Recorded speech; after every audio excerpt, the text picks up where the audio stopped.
Live from Lincoln and broadcasting across the state of Nebraska, it's the Average Joe Sports Show.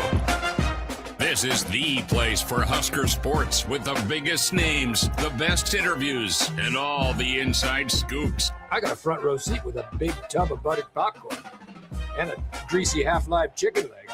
Now, here are your hosts, Chris Schmidt and Elijah Herbel. Welcome to it, weekend editions here. It is the Average Joe Sports Show. Chris Schmidt, Elijah Herbel, the pride of Fairbury, where, yes, your business can go under his name at Bill Doleman. It's the Average Joe Sports Show. Thanks for hanging out. Thanks for tuning in and subscribing. More and more of you are doing so. And we ask you to tell a friend, like and subscribe. Do so on YouTube 7 days a week for you. Also on Twitter, AJ Sports Radio, AJ Sports Pod. We have quite an eventful weekend show as it is Nebraska basketball front and center as they are at the State Farm Palace against Illinois today. 3 o'clock tip. To the Fighting Freds stay unbeaten and keep climbing that ranking ladder. Husker volleyball. I don't know what's going to be longer, Nebraska's match or our show this morning. Minute 19, that was a gorgeous tweet last night from Kevin Suits, our friend from 1011. Husker volleyball on to the Elite Eight against the Fighting Trevs. More news, and we'll see what happens today, if anything, on Elijah Robinson. As Nebraska's still in search for a defensive line coach. That name's been floating about for over a week. Does Nebraska get their man in Elijah Robinson? The lawsuit. I have reached out to a couple of attorneys I know are up at this hour just because they're good folks. They're not actually servicing clients, and asked about the Scott Frost lawsuit for it to be explained to me like I'm a 2-year-old. Speaking of law, my Sharona, you do not learn, dude. As some some questionable decision making after some very questionable decision making, to put it nicely. With getting out of prison and immediately hopping on Instagram to air your grievances with OnlyFans models, that's something. That's right there. That is something for sure. You got to take care of business, though. Really, I mean, if it was on the to-do list, you want to get it done. Be before very you get immersed in other things. Careful about using that term in him. I mean, it's funny because you think about it, like, of all the things that were weighing on him whenever he was sitting in prison, that was one of the first things he accomplished, which is kind of funny to think about. That's what was weighing on him the most out of everything. Everything that went down, and he gets out of prison and goes, you know what I need to do? I need to DM that OnlyFans model and air my grievances out right now. I got dumped. I fired her. They fired me. Grabbed a handful of butter knives, broke in. Police were called, went to a church, went from a press conference on signing day to being fired to being held in a county jail for 48 hours to then getting my phone back and then letting my thumbs do the talking. Wow. We will take suggestions and submissions for the next Michigan head football coach in the stream chat. Wrong answers only. Wrong answers only for Michigan. Their next head coach to be. The Iron Horse, Gary Sharp, will be with us a little less than an hour. Brandon Vogel from Counter Reed coming up here in about 10 minutes. Yeah, Game Dog, that is one hell of a week. It's been a good week for Nebraska basketball, fellas. I know and they sports talk show hosts. They've gone into Illinois today as an 8.5-point favorite. So we can start with that. We can dive into Phil Snow. Illinois is a favorite. Yeah. Illinois is a favorite. Forgive me. We can talk about Scott Frost a little bit if you have any interest or inkling. I really don't care. If he does win his suit against Nebraska, homie needs to buy a razor. That gruff, brawny look is not for him. So Okay, Mike says the next Michigan head coach should be Scott Frost. Well, he did once upon a time say we out-hit him. Art Briles, Funky Giblets, says that's who he would give Michigan the pleasure of hiring. And yeah, what's the lawsuit about? Well, we'll try and get some answers there. But how about Nebraska? I've been saying it all week. You got to give the job to the man who already has a 100-page manifesto on his plan to save Michigan. Connor Stallions. Again, manifesto or mission statement. Yeah, manifesto, poor connotation. If it was Connor Stallions' mission statement to save Michigan football, we'd be thinking totally different about the guy. You guys are on point with your wrong answers only for the Michigan man, the next hire. But fellas, basketball, let's go there for a little bit here. And you feeling confident, or do you think the run is not over, but it gets halted a little bit? Is there a little reality dose today at Illinois? Well, look, when you're enjoying arguably the greatest unbeaten streak in the history of college basketball, it's going to come to an end at some point. I can't think of another team that's won 14 games in a row ever. So, it's going to come to an end. Enjoy it while it lasted. It's going to be tough, no question about it. I think Nebraska even knows it's going to be tough. I like Fred's comment in the post game that, boys win at home, men win on the road.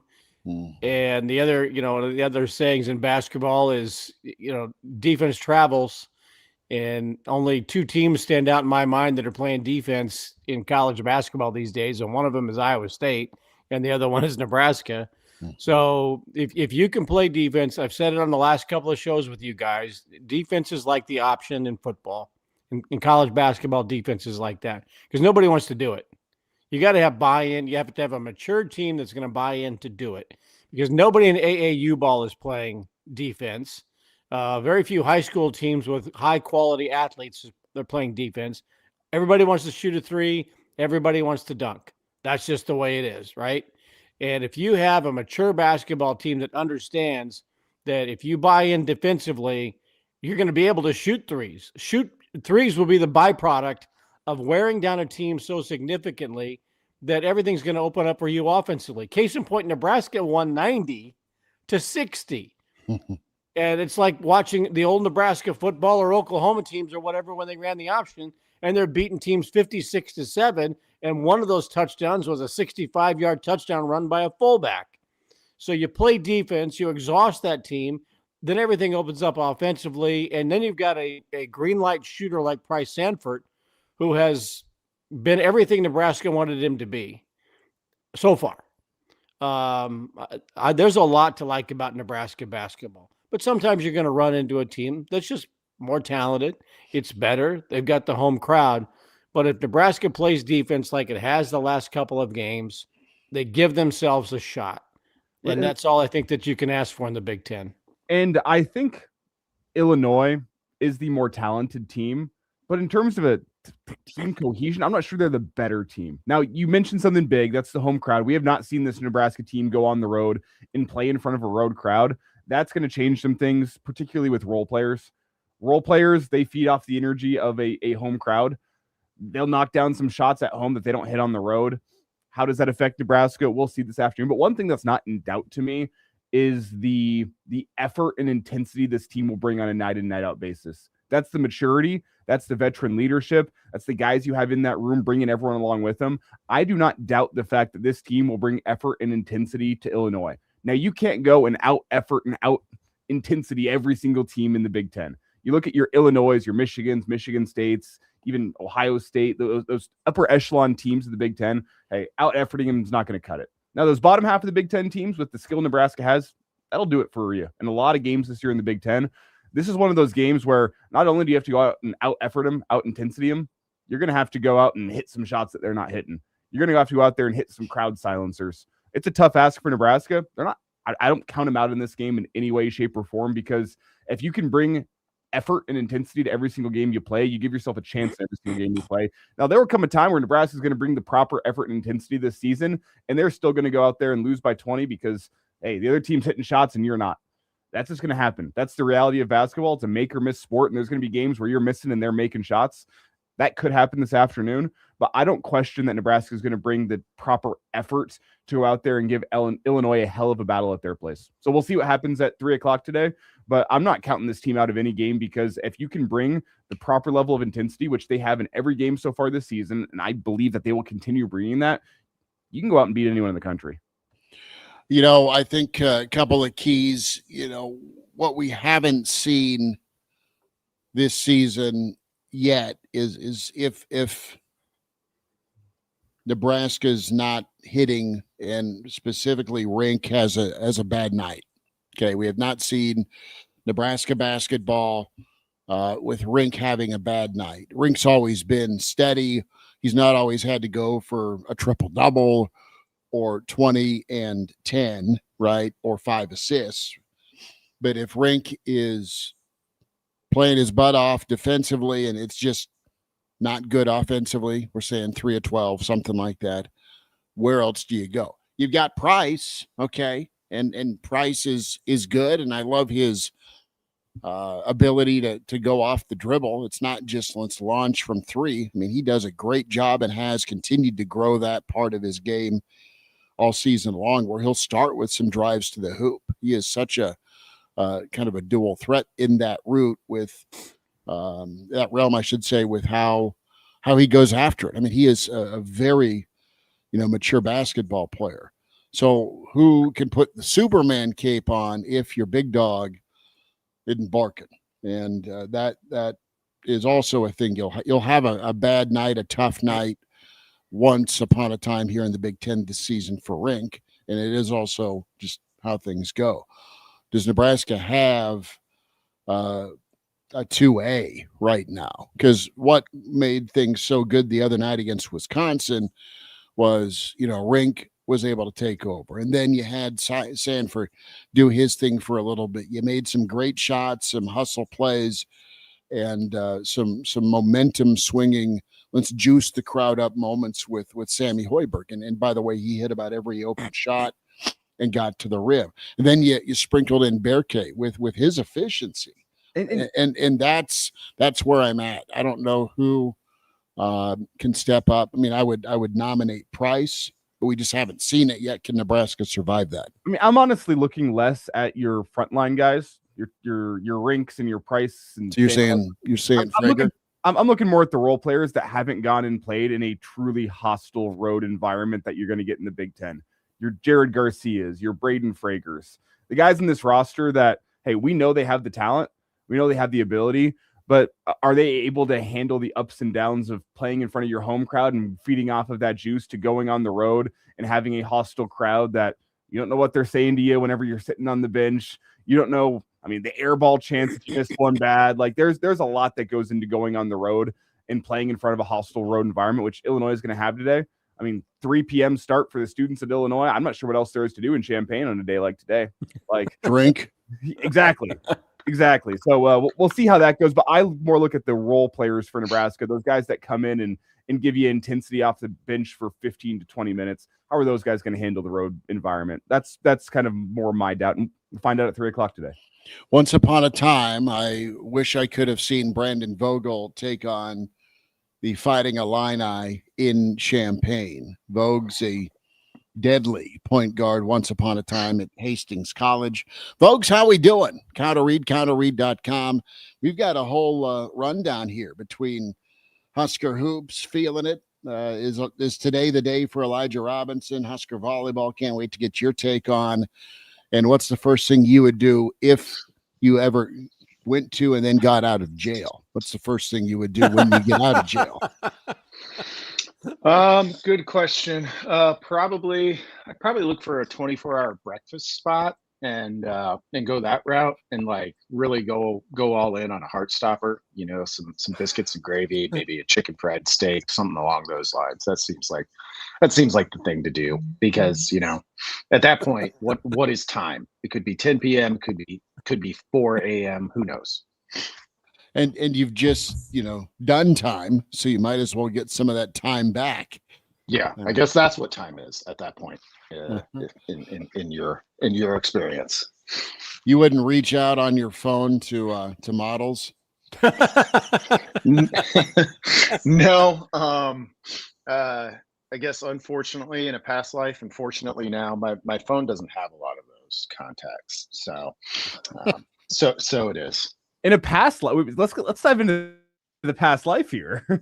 Oh, I was talking about when I was unattached. That would have been great. But now that I am attached, not so good. Yeah. So you, I was thinking back to Vogel was dating models was what I was hearing in there. I'm like, wow. No. look, I think you can multitask. I think you can do the breakfast 24/7, and if you got, if you don't have a flip phone, you can probably multitask and contact whoever you want at Denny's. Yeah, if you got the connections, you can definitely do that while enjoying your breakfast. Doleman, were you an Old Country buffet or a Denny's guy in college? No, it's the one over there on the that was on by the viaduct, and some average Joe. Denny's, right? No, it was over on like 17th, just south of the Devaney Center. And somebody reminded me of what it was. You'd go there like after Amigos shut down at 2:00 in the morning, and then you go down there on 16th or 17th Street. It was right at the base of the viaduct, and they had the best cheesy hash browns, and you get those about 4 a.m. And I can never remember what that place was called, but it was legendary for the after. Wow. So some of us were highway diners. Stormies, Husker Wino. Thank you. Yes. Yeah, That I was was a a diner guy. legendary place over there. See, I can't believe they tore it down for progress. They paid Paradise and put up a parking lot. I was going to Highway Diner at 2:30 and ordering the hot stripper, and they'd always say she's on break. It was the joke you always got at 2:30. Vogues, ever go to the Highway Diner over there on Highway 2?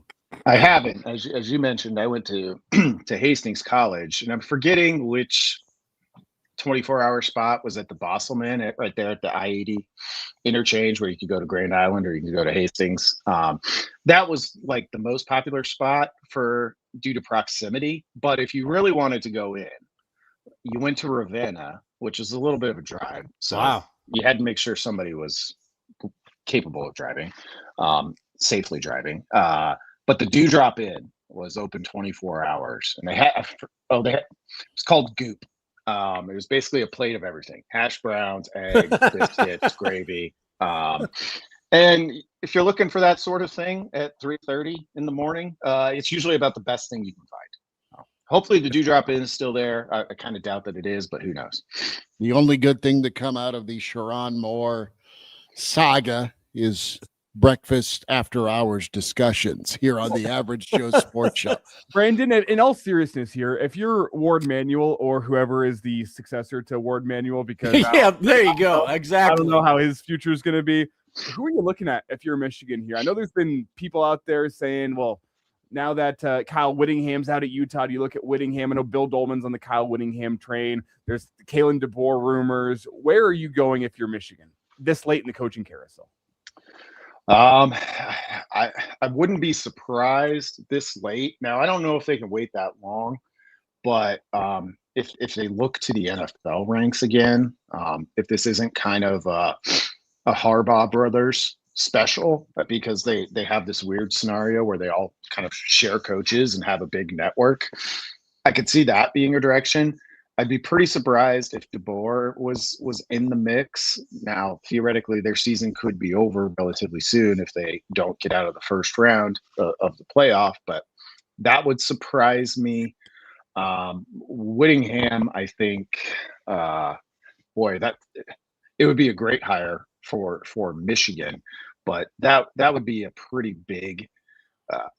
I don't know. I feel like he would stay at Utah if he was ready to still coach again, rather than take on a new project. So I don't know. I mean, I think like the thing I would do if I were Ward Manuel et al., and I kind of expect it to be et al.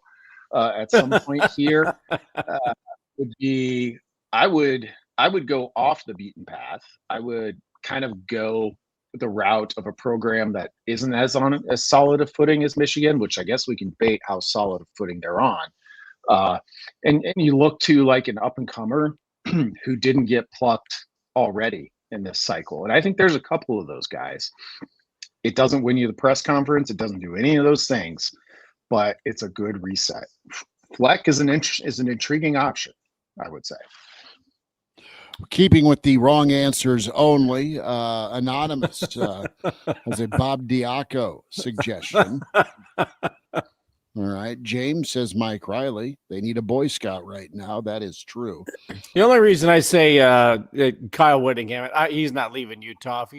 If he's still I think they moved on from him for the coach in waiting. I think he wanted to stay an extra year. But he's a Utah institution. I mentioned yesterday on the show, I had a lot of interactions with him when I was at the Mountain West Network, and if you carve a football coach out of granite, it's Kyle Whittingham. That's what you get. I throw that out there because they need an adult in the room at Michigan, and they need somebody who's purposeful, who is set in his ways, and his ways are very, very good. He's a principled guy. He's not going to take that, but I just throw that out there like, hey, Michigan, the fraternity really needs to shut down for a little while. And you should have somebody with some adult supervision to be responsible. And that's the kind of guy that you need. David Shaw, maybe, who was at Stanford and Michigan and, prides itself on its academia. Okay. Somebody who's been at an institution like that would be a guess. I think it's a placeholder, much like I think Sharon Moore was always kind of a placeholder for whatever they wanted to do down the road. But I mentioned it yesterday also. Desmond Howard wanted to kick Nebraska out of the Big Ten because Nebraska wanted to play football during the COVID season, and it actually kind of gave people some sense of life during that period. And other institutions in the Big Ten followed suit, but he said we should be kicked out of the Big Ten. Well, I think this fraternity party that they've got going on, Dean Wormer needs to do something about Delta House and probably clean house. And maybe Michigan needs to be sat on the sidelines and to think about their actions over the last Connor Stallions, go back to the Fab Four timeout, all that stuff. Of course, now that would be legal, but Michigan has embarrassed collegiate athletics significantly in the last half decade with Connor Stallions, and Sharon Moore paid a penalty for that. He had to sit out some games. They got to pick and choose which ones. But then now you've got, this is who you put in charge of your football program, and this is what you get, and this is what you get in the aftermath, and it ain't done yet. This is going to be lingering. So I'd throw Kyle Whittingham out there as, how about getting adult in the room in Ann Arbor, and maybe somebody who says, you know what, maybe we ought to just sit this thing down for a little while. I don't know who they'll get somebody, and they'll be able to, in the world of NIL, they'll find themselves on, I don't want to say firmer ground, but they'll figure out a way to fool everybody again. The first call, as my understanding, the first call Ward Manuel made was to donors. Hey, let's get this thing, I want to let you guys, make sure you guys are on board. So when we have to tap into whatever we need to tap into, and I don't mean it in Sharon Moore kind of way. Yeah, I saw somebody mention in the comments Dillingham. I mean, I think that would be a big time. That would be about top of the range. Nebraska, Michigan could probably do here. The ultimate rival move would be to go to Pat Fitzgerald and say, "Hey, we know the ink is barely dry on your Michigan State deal, but how about Michigan?" Although he doesn't come purely baggage free, based on his finish at Northwestern. So that's, I mean, in some ways, like the hire that would worry me the most about with Michigan as a, somebody who covers another team in the Big Ten is if they went and got somebody like Jason Eck, which, like, it's way too early for him to get the Michigan job, but these are different circumstances. And it would be a chance to be like, okay, the past 5-6 years, like, we won a ton. But it's been awful in terms of off the field stuff. Like, here's just starting over. You're hiring like you're, Michigan State, Minnesota, in that sense. Nebraska, like if Nebraska had ended up having a coaching opening this year. Like Jason Eck, coach in New Mexico, came through Dakotas, which is quickly becoming like the feeder system for college football. Like if you coached at one of the Dakota schools, Right. You're rising rapidly in the past couple of years. He would have been at or near the top of my list if Nebraska was in that situation. Vogues, it has been a week, and a week ago we were talking Toledo.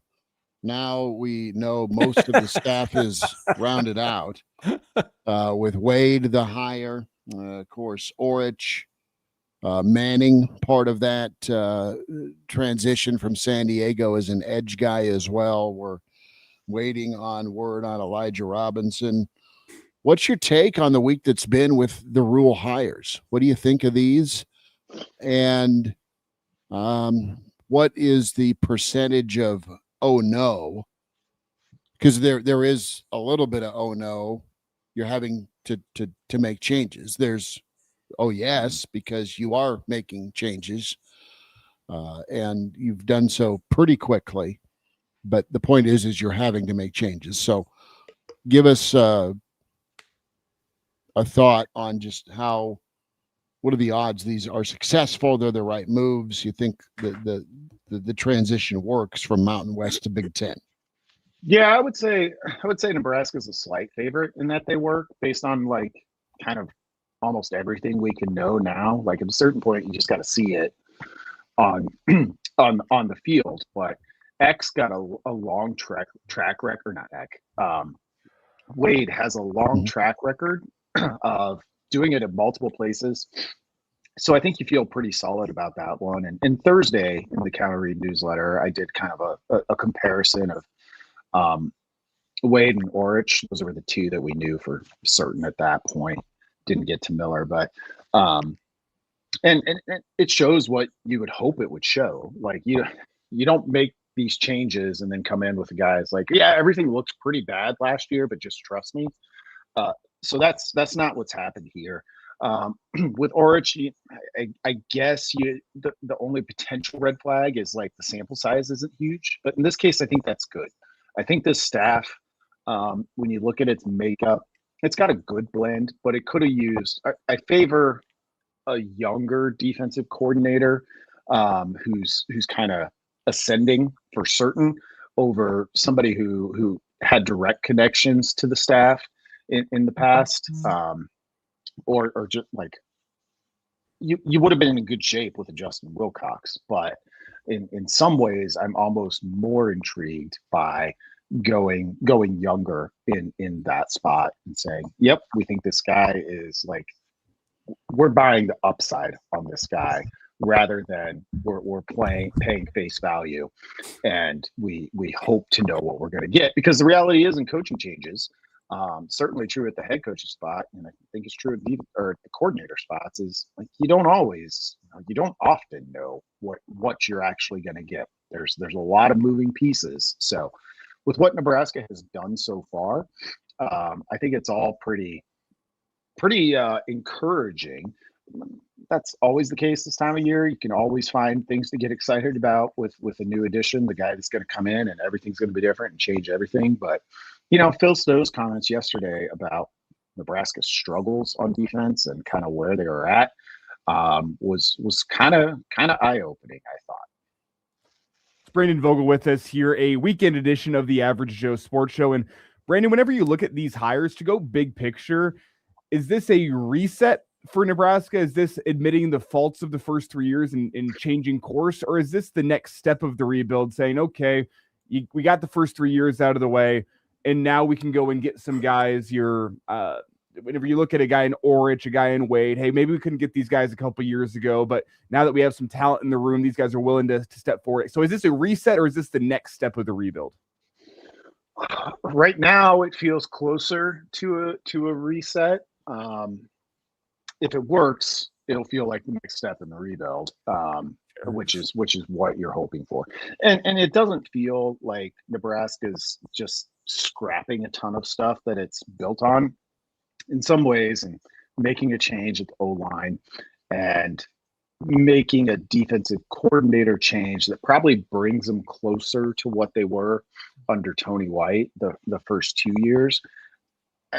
Maybe the best way to, or the closest way to describe it for me at least, is they're getting back to the original plan. And I think what 2025 looked like, particularly on defense, was they strayed from the plan that Rule had coming in. And we still don't know, based on those first 2 seasons, if that plan was accurate, but we know that it sounded pretty good. It sounded like Big Ten football. And there's never been a doubt for me during the Rule tenure that he knows what it takes to win in this league. Nebraska just hasn't quite gotten there as quickly as everyone thought or hoped. How about the comments by Phil Snow yesterday, who, by the way, looks like he was like part of the Rat Pack in Vegas with Frank and Dean and those guys. Probably never had his tie fully tied for more than 15 minutes. Like I was waiting for him to be on the Dean Martin roast or something. But like in the first minute or so, yeah, sigging a bourbon in his hand, should have been up there talking with his sleeves rolled up. I mean, I love the guy, but the comment like in the first 5 minutes or so yesterday was, yeah, most of the time guys didn't know what they were doing or what the scheme was or like it was. Excuse me, what? Which only solidified in my mind that John Butler wanted to be an NFL defensive backs coach. Didn't want to communicate with players. Just assume that these guys are pros. They should know it, which they are and they should, but they didn't. But that moment of honesty yesterday, like summed up in 90 seconds, the John Butler defensive coordinator era at Nebraska. The dude wanted to be in the NFL. It's all about me. It's all about my brain. Yeah, and you go run it. Yeah, and look, as the comment was, you want to find the Signetti or the Lanning or the Kirby Smart or that who's the one that's coming up, Kenny Dillingham. And I know this is a coordinator position. If you go back and look at some of those veteran coordinator hires Nebraska's made over the last 25 lost years, you got a veteran offensive coordinator in Whipple coming in here, and look at all the things that he did with Kenny Pickett at Pitt. Okay, well, he didn't do it at Nebraska. And then you brought in, the defensive savant who, should be at Michigan, Bob Diaco, greatest defensive mind of the 21st century. I don't even know where he is anymore. So you bring in some of these veteran coordinators, and they're not that great. So why not give somebody who's fresh, who has some fresh ideas? And Dillingham, they did that, the head coaching position at Arizona State. Nebraska did it with Tony White. And I think Tony White's tenure was probably a B. If I didn't want to spend a lot of time grading on him, that's what I would probably do. So that's not bad for that opportunity. So, yeah, okay, you took a chance. You're taking a chance now on a young guy who's done reasonably well at the places that he's been. And maybe it is just a personality change to get people to understand when we call a play, that's what we want you to go do. And we expect you to know what that play is. Yeah, I agree with you on Snow. Like, he looks like he could still be doing it, even though he's talking about, like, I'm the old man, like, put me out to pasture. I'm too old for this stuff. And I'm like, well, you don't sound or look that way. But then he talks about knowing Kyle Whittingham's dad. And Kyle Whittingham is the second longest tenured FBS coach behind Ferentz. I'm like, wow. And he's like, yeah, I've done this for 48 years. And I'm like, okay, well, congrats. You don't look that way. But pretty telling. Like, I kind of agree, I think, with the group sentiment here of it. It framed Butler's tenure in a little bit different light for me. All season long, like, I came to enjoy those Butler press conferences a little bit more. It was clear to me that he was pretty high level thinker, and I think it brought things into focus. And that I think that's great, but it can be a challenge at times, when, particularly in college, when you're trying to communicate things to players who are still learning the game at this like high level with a ton of attention.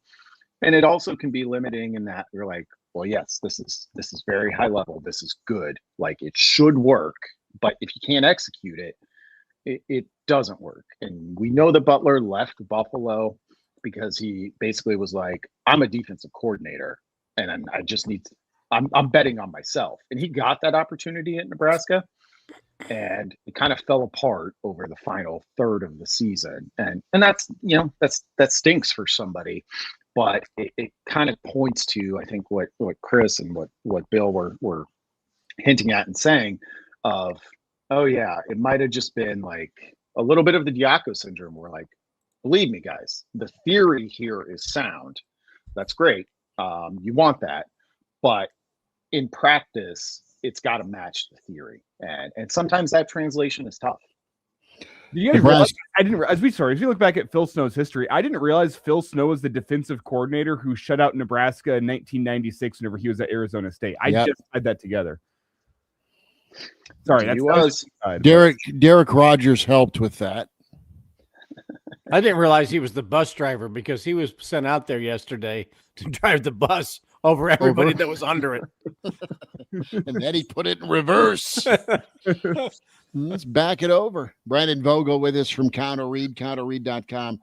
Well, the Fighting Trevs versus the Fighting DBKs. Well, final rundown, Elite Eight before Kansas City. Hello, A&M. They got by Louisville. And talk to me about what and how Nebraska, let's flip it around. How does A&M match up with Nebraska? Pretty well. It sounds ominous, folks. Well, I think it has the potential to be. I mean, I think I expect this to be probably, the Kentucky match ended up being pretty tough for Nebraska in Nashville. But I think this has the potential to be probably the toughest match they've had. When you look at Texas A&M's athleticism, their resume, and frankly, like reverse sweeping Louisville was kind of the missing piece. I talked to Chris and Elijah on Thursday and told them that I think Texas A&M is the team to worry about here. And for a little bit there, it looked like, no, Louisville, you were wrong. Like Louisville is going to take care of this, and it's going to be DBK versus her former school, and all the storylines are nice and neat and already written, and that's great. But no, Texas A&M found a way, deserve a ton of credit for that, and their team has beaten Texas, which is the team that is closest to Nebraska's level here in 2025, I think. And that should grab your attention. I don't know if you guys saw Becca Alex's interview on the broadcast last night post-match. She hit on like, hey, could have been viewed as, speaking of driving the bus, of some past opponents, but she's like, these are the teams where we play our best. She's like, we know this team is good. I'm paraphrasing here. But these are teams that can kind of match our level, and this is when we've been good. That's kind of what it comes down to, more so than stats or matchups or anything like that. That's going to be the case. Does Nebraska rise to the occasion to against a team that they expect to be challenged by? And how many times has that truly been the case? Like if you were just giving them truth serum this season, probably not a lot. That said, I thought Kansas had a shot here under, former Oregon head coach, and a team that's been pretty good in the tournament, and Nebraska just dispatched them like it's kind of dispatched most teams. So I think Nebraska comes in off a pretty resounding and momentum building win too. So it's Huskers deserve to be a decent favorite in this one, but like I said, you could make an argument that I think it's probably the toughest match of the season so far. Yeah, and when you look at A&M, you're expecting at least the emotions of that reverse sweep to kind of carry through the weekend. That is one of those wins that sticks with you. But to flip it around, as you say, I know Husker volleyball fans will look at Kansas and be like, oh, well, it's Kansas. That team's been impressive this year. They've pushed a lot of top 10 opponents to the brink. I know you look at the record, they're just all right. But Nebraska, that was child's play last night. They went through and just absolutely dismantled them to the point where the match is starting. I'm leaving the Bert Kreischer show in downtown Lincoln. I'm like, oh, I'll be back, get to watch most of this match. I show up back at home and it's already the third set. I go, what the hell happened? That was an absolute, it was an ass kicking. That's what it was. It really was. Friend of the show, Michael Brunts, shared a good tweet from one of the Kansas message boards, the 247 Kansas message board, about a Jayhawks fan being like, "This is like Mike Tyson Punch Out when you face Mike Tyson. Like, this team is just a machine," and that because I think that's the tension in this game, because as you mentioned, Elijah, like Texas A&M, has a chance. Like, it's all from a motivational standpoint. Like, it's all on the table for them. They're like, you're in Lincoln. Trev Alberts, former Husker great and former Husker AD, is your AD. You've already beaten Texas, and you came from out of nowhere to up in Louisville.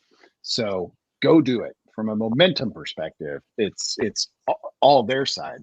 Nebraska is trying to remain the machine, and can it do that with the advantage of home floor and everything that comes in? The best thing for Texas A&M is that there's a day off. If they were supposed to play today, I think Nebraska would do to them what they did to Kansas. But they've got time to recover. It's an emotional win. You go 5. That had to have been fairly draining, and I'm sure today's a fairly easy prepared day for Nebraska. Because how do you prepare for Nebraska? You just got to go out and play your absolute best without question. So the fact that there's a day in between, that's tomorrow afternoon at 2:00. They announced that after the match last night. That benefits Texas A&M greatly. But the fact Nebraska's played so many players this season, if there are tense moments, Nebraska's got a shot. The only thing I fear is that they bring in SEC officials to the volleyball match, and Nebraska gets hauled for holding a bunch, and Texas A&M gets the win. That's my biggest fear. And it's 9-6. Yeah. Yep. Vogues, what's the word with Counter Read? How do folks get involved? How do they get subscriptions? How do they get that Husker fan the gift that keeps on giving this holiday season? Yeah. Just head to counterread.com, and that'll get you pointed in the right direction. You can see a little bit of what we're up to. If you want 2 exclusive newsletters a week, that's the subscriber only tier. But if you get signed up for free, you get to check that out for a week, and there's going to be plenty of news coming up. And as Nebraska gets deeper into this, we'll take our football chats and turn them into volleyball chats. So that's a fun perk for subscribers. I also wanted to congratulate everyone here, along with Miss Rachel. You all participated in a no-hitter. I'm here at home alone with the toddlers and haven't heard a peep. We did it. We made it. I feel great about this, and I hope you guys feel like you were at least a part of it. I know Schmidt, you guys made a diving stop at shortstop, so thank you. That's impressive. Yeah. The longer we talk, the more we jinx this bad boy. Yeah, we don't want to go to extra innings, so goodbye. I love it. Vogue, stay safe. Thanks, guys. Have a good one. There he is. Appreciate him. Brandon Vogel. Mark Kraynak is here. Knives expert, it looks like. Oh, no. Kearns. Excuse me. Karis expert. I thought it said knives. My fault. Shitty appointment with the optometrist, getting those readers that's coming up on Monday. And that would be butter knives expert. Yes. And then we welcome in the Iron Horse, Gary Sharp. Fellas, how we doing this morning? Good. How about that last night? Late night at the John on the Terry at the Bob. No kidding. No kidding. I feel like it might be a good comparison here. I feel like Kansas showing up to play Nebraska was like threatening violence with a butter knife. Like, I'm not gonna do that much with it. That is what greatness looks like last night. Yeah. Why do I think that Nebraska volleyball actually has another gear left? We'll see it. Don't you think? In Kansas Well, City. because they weren't even like pressed. They weren't pushed. They weren't like. What are they going to do when that happens? Yeah, Kansas State stressed them more than KU did last night. Oh, yeah. There was no stress. But they gave up 35 points the entire 3 games. I mean, this is just ridiculous what's going on. But you wouldn't know it though. You know, they when you are this good and there are so many expectations and some say, well, it's a foregone conclusion that they're going to win 3 more and they'll hoist a national championship. You think that the sphincter would get pretty tight? I love that they still have the same personality that they had in game 1. You know, like they act the same way. You wouldn't know that they're chasing like an incredible record and putting their name in Nebraska volleyball lore.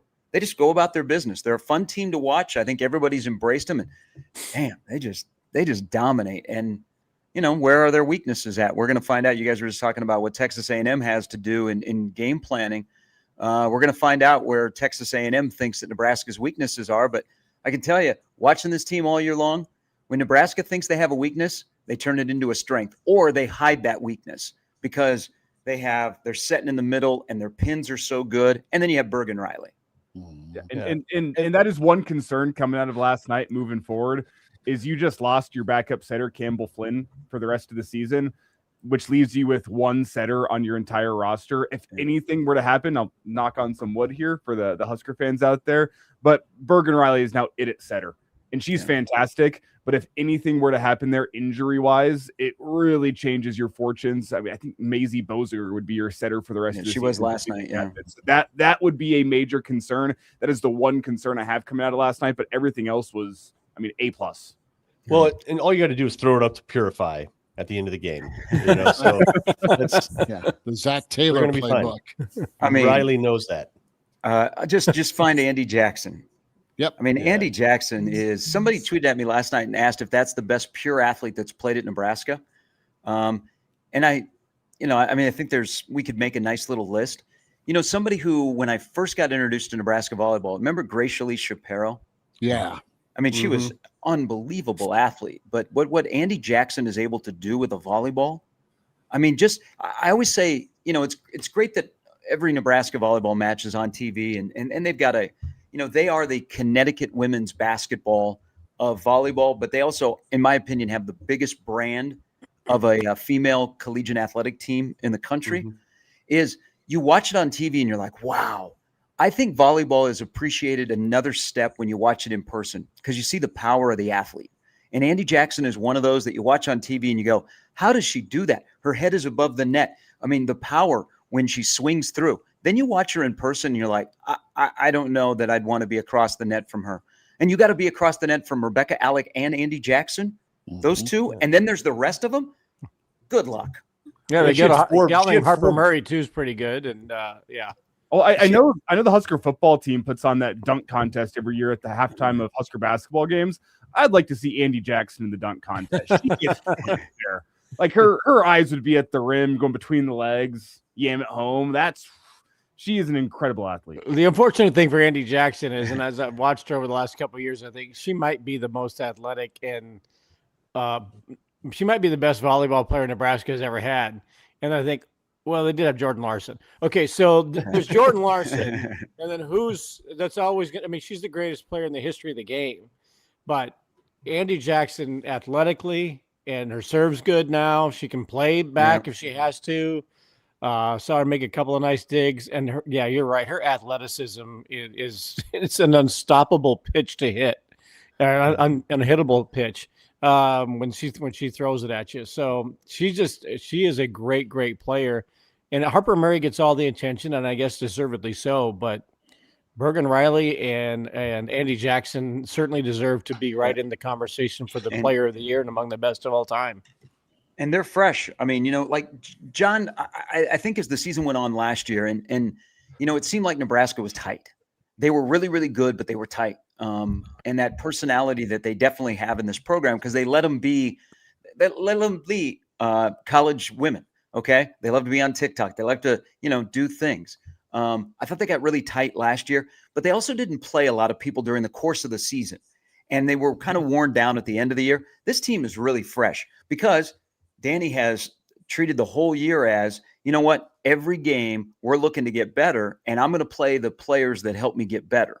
So they've developed this depth where, you know, when they make a sub and the next person comes in, you're like, if you're the opposing team, you're like, okay.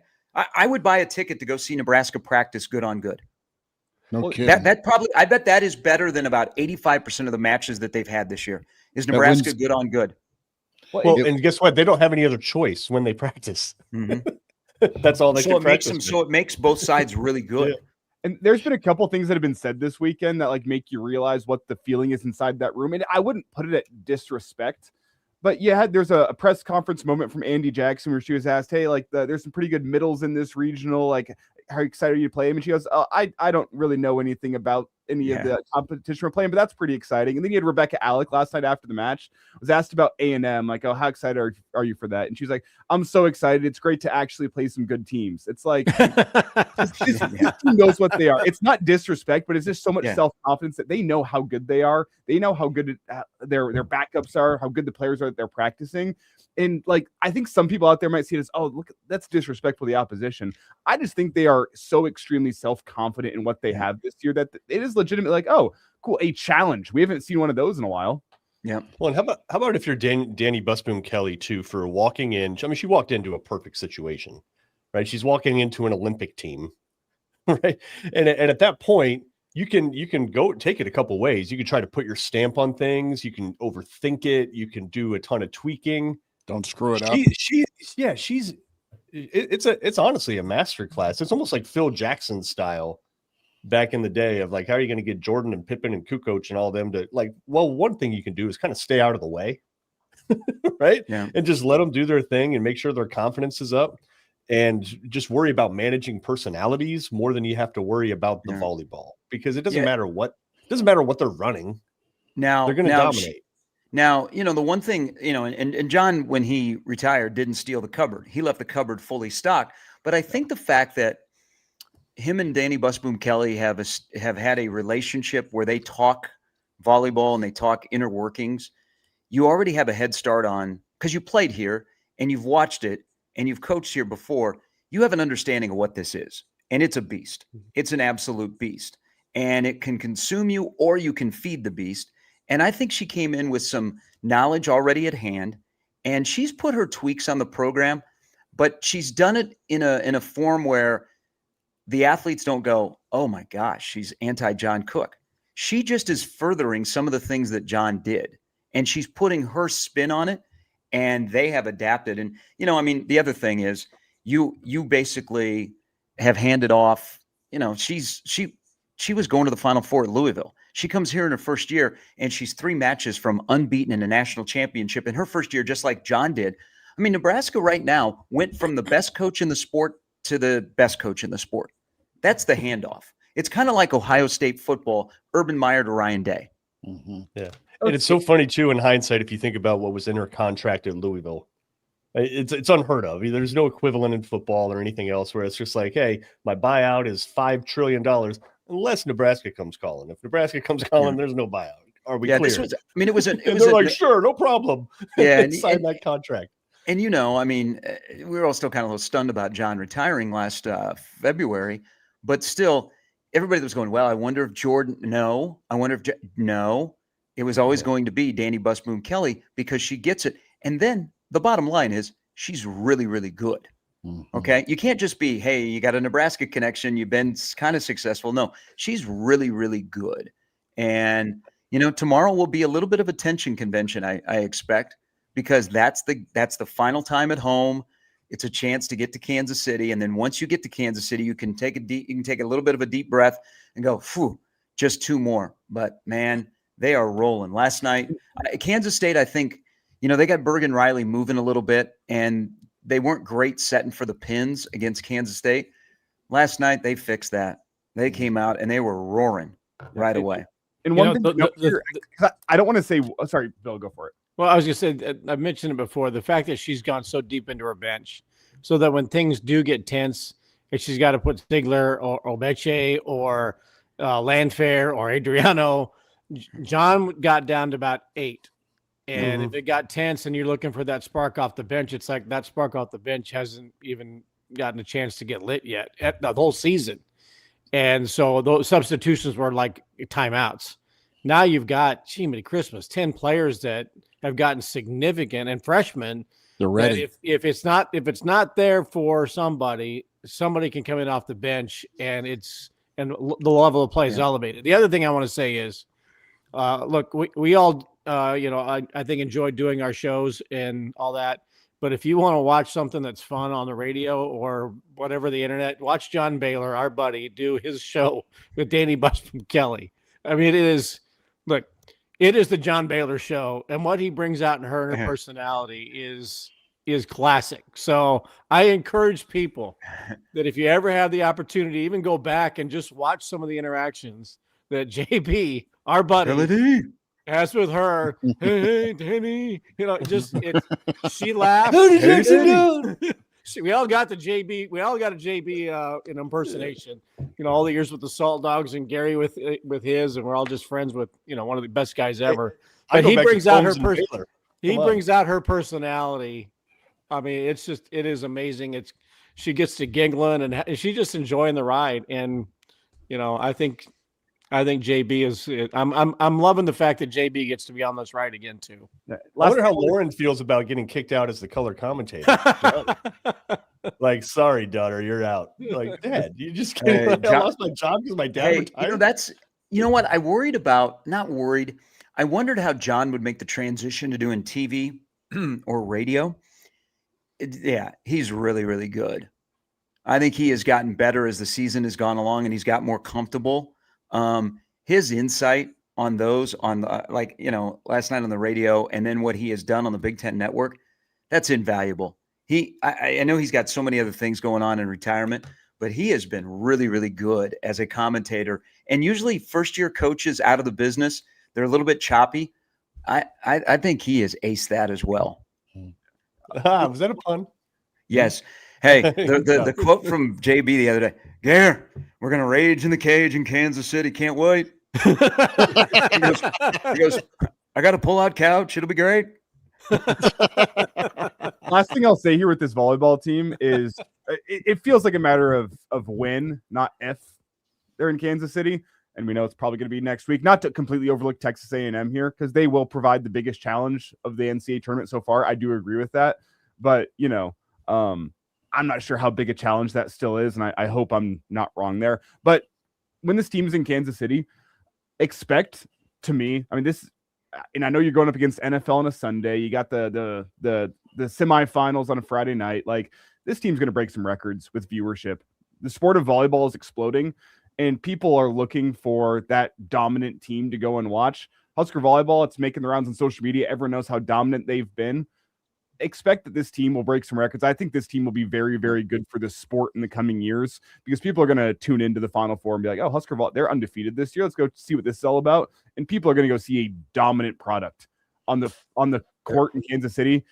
This team, I mean, the volleyball team, the volleyball day in Nebraska team was also great for the sport, because people went, holy cow, 90,000 watching volleyball. This team as well, with as dominant as they've been, people are going to tune in for the Final Four, and it is going to grow the game like I don't think we've seen in a while. So expect this team to break some records in terms of TV viewership when they make it to Kansas City. Yeah, 2 years in the making. Yeah, 2 years in the making.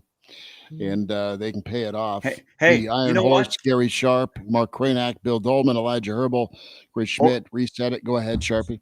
Orich has an issue. I mean, you talk about the challenge that the new defensive coordinator for football is going to have. He walks in, and the defense for Nebraska volleyball is on tilt. And then you got Nate Lesnar. Hey, good luck. If you can't coach defense on that campus, you're screwed. Yeah, that's about the truth.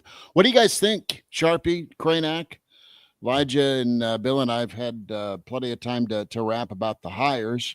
What do you guys say? A lot's happened in the past week, huh?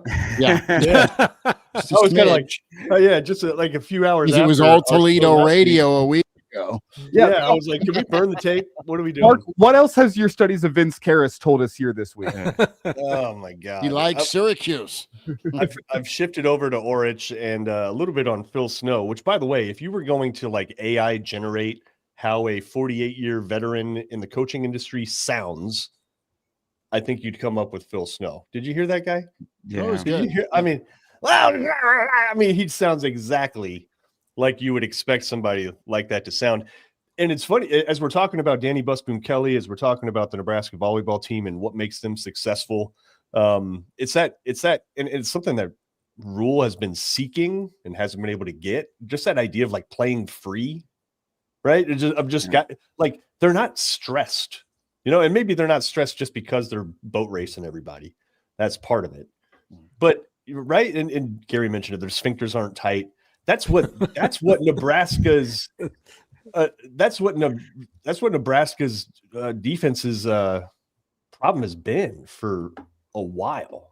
Right, they are not playing loose. They are not playing free. It does not look like they're having fun. The effort isn't quite there.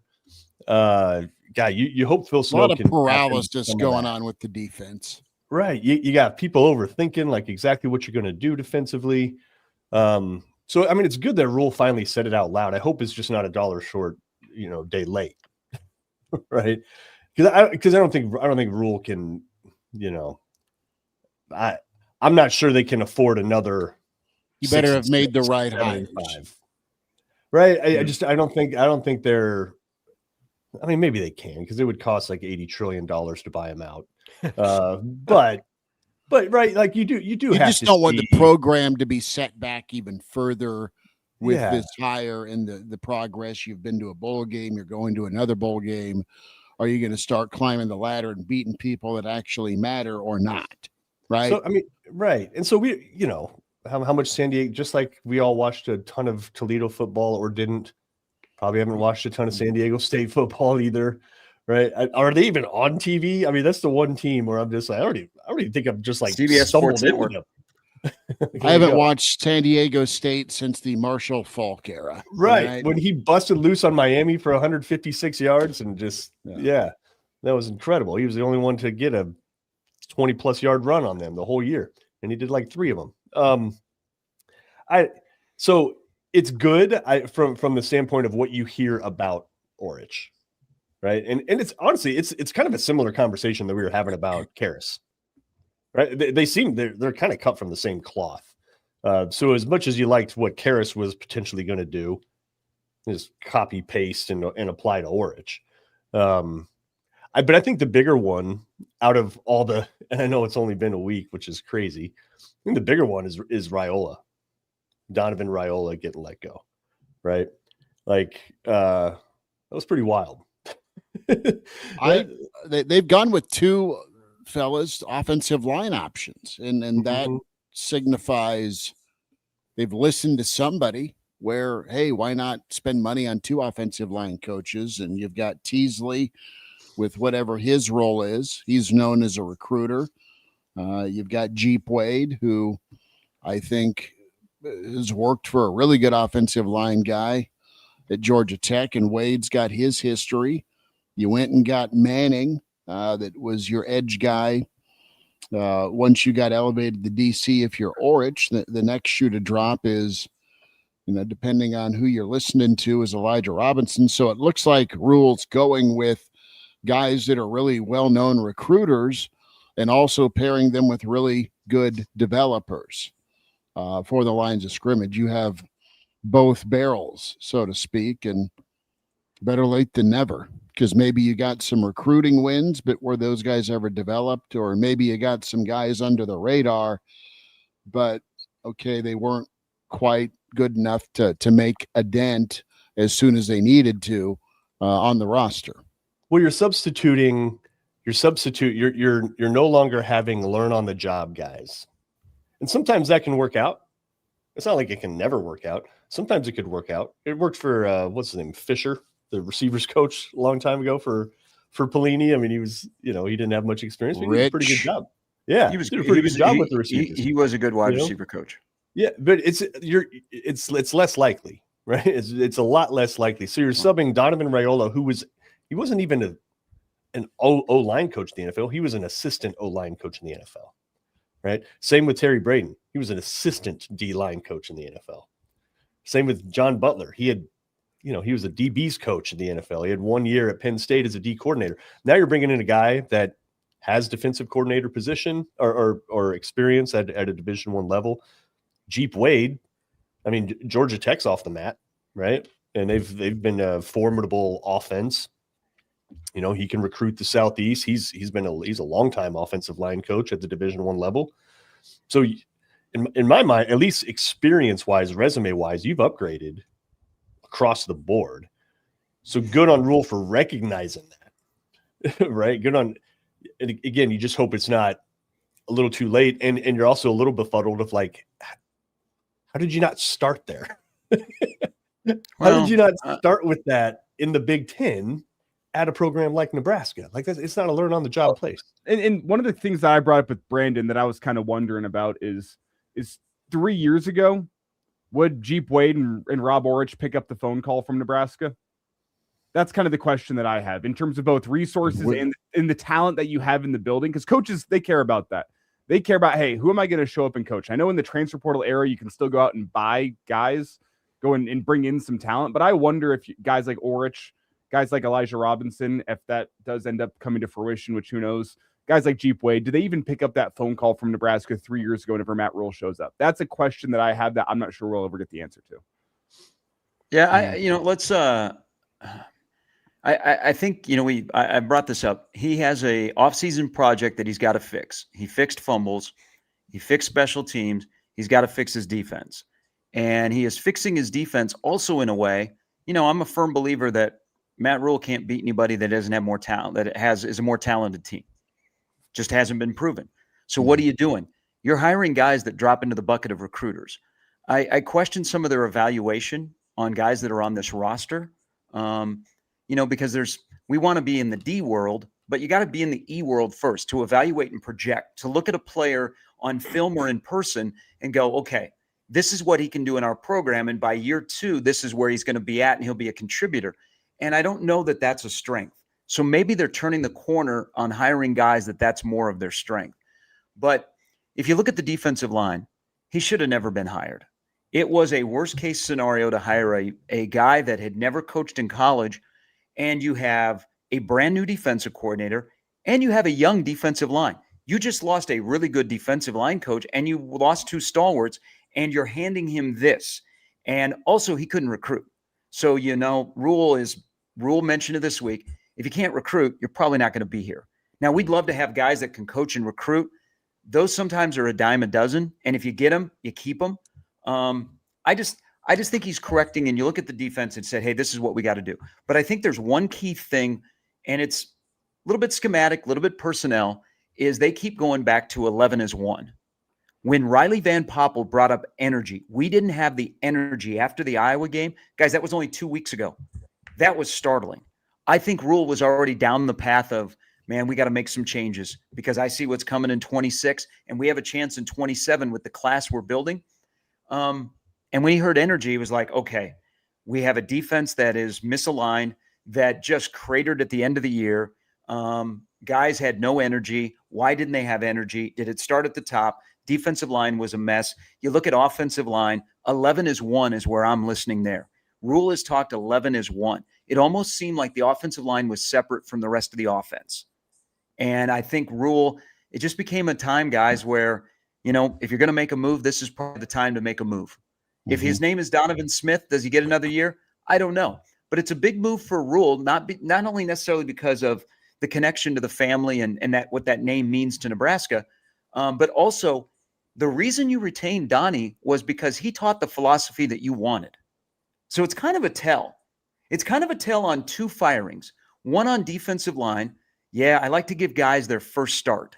Okay, I listen to guys that I trust, and they say, hey, hire this guy. You know what? He can help you in recruiting in this area, and he's going to be good. Okay? Rule does that. He kind of pays forward people that did it to him. Yeah. And so that didn't happen there. And then on defensive line, or on offensive line, it's a tell because you retain Donnie because he teaches what you like. And so at some point you said, I got to make a move there. And then you bring in a guy that when Jeep Wade talks football or what he presents with his offensive line, I think it aligns more with what your offensive coordinator likes to teach. How do we get to this point I think where these all make sense, guys? I think there hasn't been a hire yet that you go, you might question their resume, but in terms of like, okay, this is what I was looking at Nebraska missed, and they hired this guy, and this is what he's known for. You're like, okay, this makes sense. He's made more make sense hires this go around than, I'm a Chiefs fan, and I know what that defensive line did, and hey, But man, you're handing him some young guys, you know, and also you're getting a guy that hasn't recruited yet. So they make more sense. Now, how do they all fit together to have the coaches impact the players? Because I've said this, I think 26 is more about coaching than the fellas on the field. 27 becomes the fellas on the field.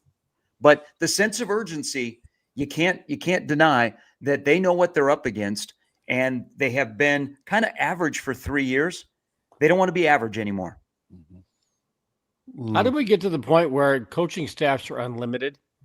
And when did that, like, seemingly quietly get passed? It used to be you had what, A couple of years ago, isn't it? 10 or 9 something and like then that. 10. And now Yep. it's like you have assistant to the assistant D-line coach and right side rush ends coach and the left side rush ends defensive assistant. If there's one area where maybe college football could rein it in a little bit, it would be, let's get back to where you can have no more than 10 to 15 coaches. The number of cooks in that kitchen and who's in charge of what and how many egos are clashing together and how many veteran coaches are now looking to their right and then to their left, and they're bringing in, well, I'm giving this, as Gary was talking about, I'm giving this guy a shot. Yes, he's got deep recruiting connections in the Florida high school ranks, and that's not talking about anybody specific, but it used to be that you won football games with chalkboards and 10 coaches, and you got to hit and practice. But somewhere along the line, the NCAA thought, yeah, let's just have unlimited coaching staffs And not hit anybody. And you can't hit anymore, but you're paying people. I don't know what the salary ranges are for some of these guys, but I can't keep track of who is on Nebraska's coaching staff anymore. And I can't believe that they all can keep track either and get to know each other and understand what the offense is doing or what that side of the offense is doing and their offensive coaches. It's simplified a little bit. You've got a defensive backs coach, you've got a linebackers coach, D-line coach, offensive backfield receivers, you've got a head coach, maybe a couple of graduate assistants, but so many voices can get into so many heads and so many voices may not be interpreted correctly. And who the hell is on the same page over there or anywhere in college football for that matter, let alone at Michigan where you have zero idea what your head coach is doing. With all these coaches, can we bring back the JV team? Well, you know what your coach is doing if you're at Michigan. Yes, your JV offensive line coach, your varsity offensive line coach. Let's bring back the JV team. Is there a loophole in college football? Can you bring that back? Sure, why not? I mean, I just think it's crazy how big staffs have gotten, and Nebraska keeps hiring people, and I'm like, at some point, there is just way too many people who are players answering to. And how much teaching is going on. I've heard Charlie on your show, Chris, talk about, we're going to have Charlie's been losing his shit for about 6 months right now about the teaching, and he's right. It's like we got 10 minutes for this. It's like 10 minutes, and Charlie's like, I need at least 20 to 25 minutes for this particular session because we're going to teach these younger players. Now, granted, they're not going to have 150 anymore, but still 105 is fairly sizable. You want to make sure that the third guy on the defensive line or defensive tackle 5 or however deep you are understands the concept if called upon. But if that guy's being coached by the assistant to the defensive line and rush ends coach, do you even have a relationship with the defensive coordinator, especially at Nebraska this past year, where the defensive coordinator wanted to be in the NFL. And no wonder nobody knew how to line up. Oh, geez. Did the coaches even know? Did all of the A, B, and C assistant to the assistant coaches know where those players in those teaching moments were supposed to line up? Yeah. And you heard Phil Snow even address some of that, Bill, where he's just like, guys have to know what the call is. He's like, there are times where guys don't even know what the call is. Almost like he's sitting there incredulous, like, yeah, it was that bad, y'all. they like literally didn't know what to do, let alone how to do it. Because you have these young coaches or younger or newer coaches to the college game who are teaching a specific group of 3, and they're supposed to get them ready to be the backups to the starters or whatever it is. There's so many voices that how do some of these new coaches to the collegiate game know what players are supposed to do and what they're even supposed to be teaching? Well, and Well, it's funny, okay. too, So go ahead, Mark. We're just going to say there's a comment in the stream earlier that brought up like Van Poppel and saying that he should be in Tulsa, maybe, at its Tulsa level program. And I hear it based on performance this year. I can see where you would get that conclusion. But if you rewind a couple years ago, last year in his right? 4 games, he was playing well. Yeah, right. he was playing the wrong position this year on the defensive line. And he earned a single digit, right? So he obviously earned the respect of coaches. There is more in the cupboard than what showed. And I think this has been an epidemic with Nebraska going back a long time. There has collectively been better raw skills at your disposal than has shown on the field. And if everybody's wondering why Curt Cignetti, like, oh my God, he's how does he get, these James Madison guys to play or whatever? It is probably 75% effort based, right? It is maniacal commitment to fundamentals. I've been saying this all season long. Go watch Indiana's offensive and defensive line. They go out effort every single team they play. Dude, they're hand fighting. They're like they're block destruction and all these kind of new terms that get brought up now, block destruction and shit, whatever. Like, no, they have fully embraced the physicality of football, and they maximize every chance at collisions. They're comfortable with collisions. There's no let up the entire game. That's how they beat Ohio State. That's how they beat everybody. And that's why, and they tend to shock people sometimes with how, like, oh my God, every single play, there is a level of physicality that you just don't see too often. And I think that's ultimately, I think, what Rule and Snow and everybody else is talking about is how do you get a team to embrace that? And part of that's personality and recruiting and evaluation, but a lot of it too is just making sure their heads aren't full of other stuff and they keep the thing. That's why Iowa is 9-3 every year, right? It's not necessarily that they have incredible talent. Yeah. They have just a maniacal focus on the basics. Well, they've also kept a stellar defensive coordinator for a while. The question I have where was the head coach then? Because guys, look at this. You want to open up another question. And who they've shifted around, and you got Rule and Eckler are now working with position groups, and that's Rule's expertise is defensive line. What happens if this defensive line, and they got a challenge that's been added to it with Whittingham's decision? I mean, they're going against an offense that has 37 rushing touchdowns, 2 mobile quarterbacks.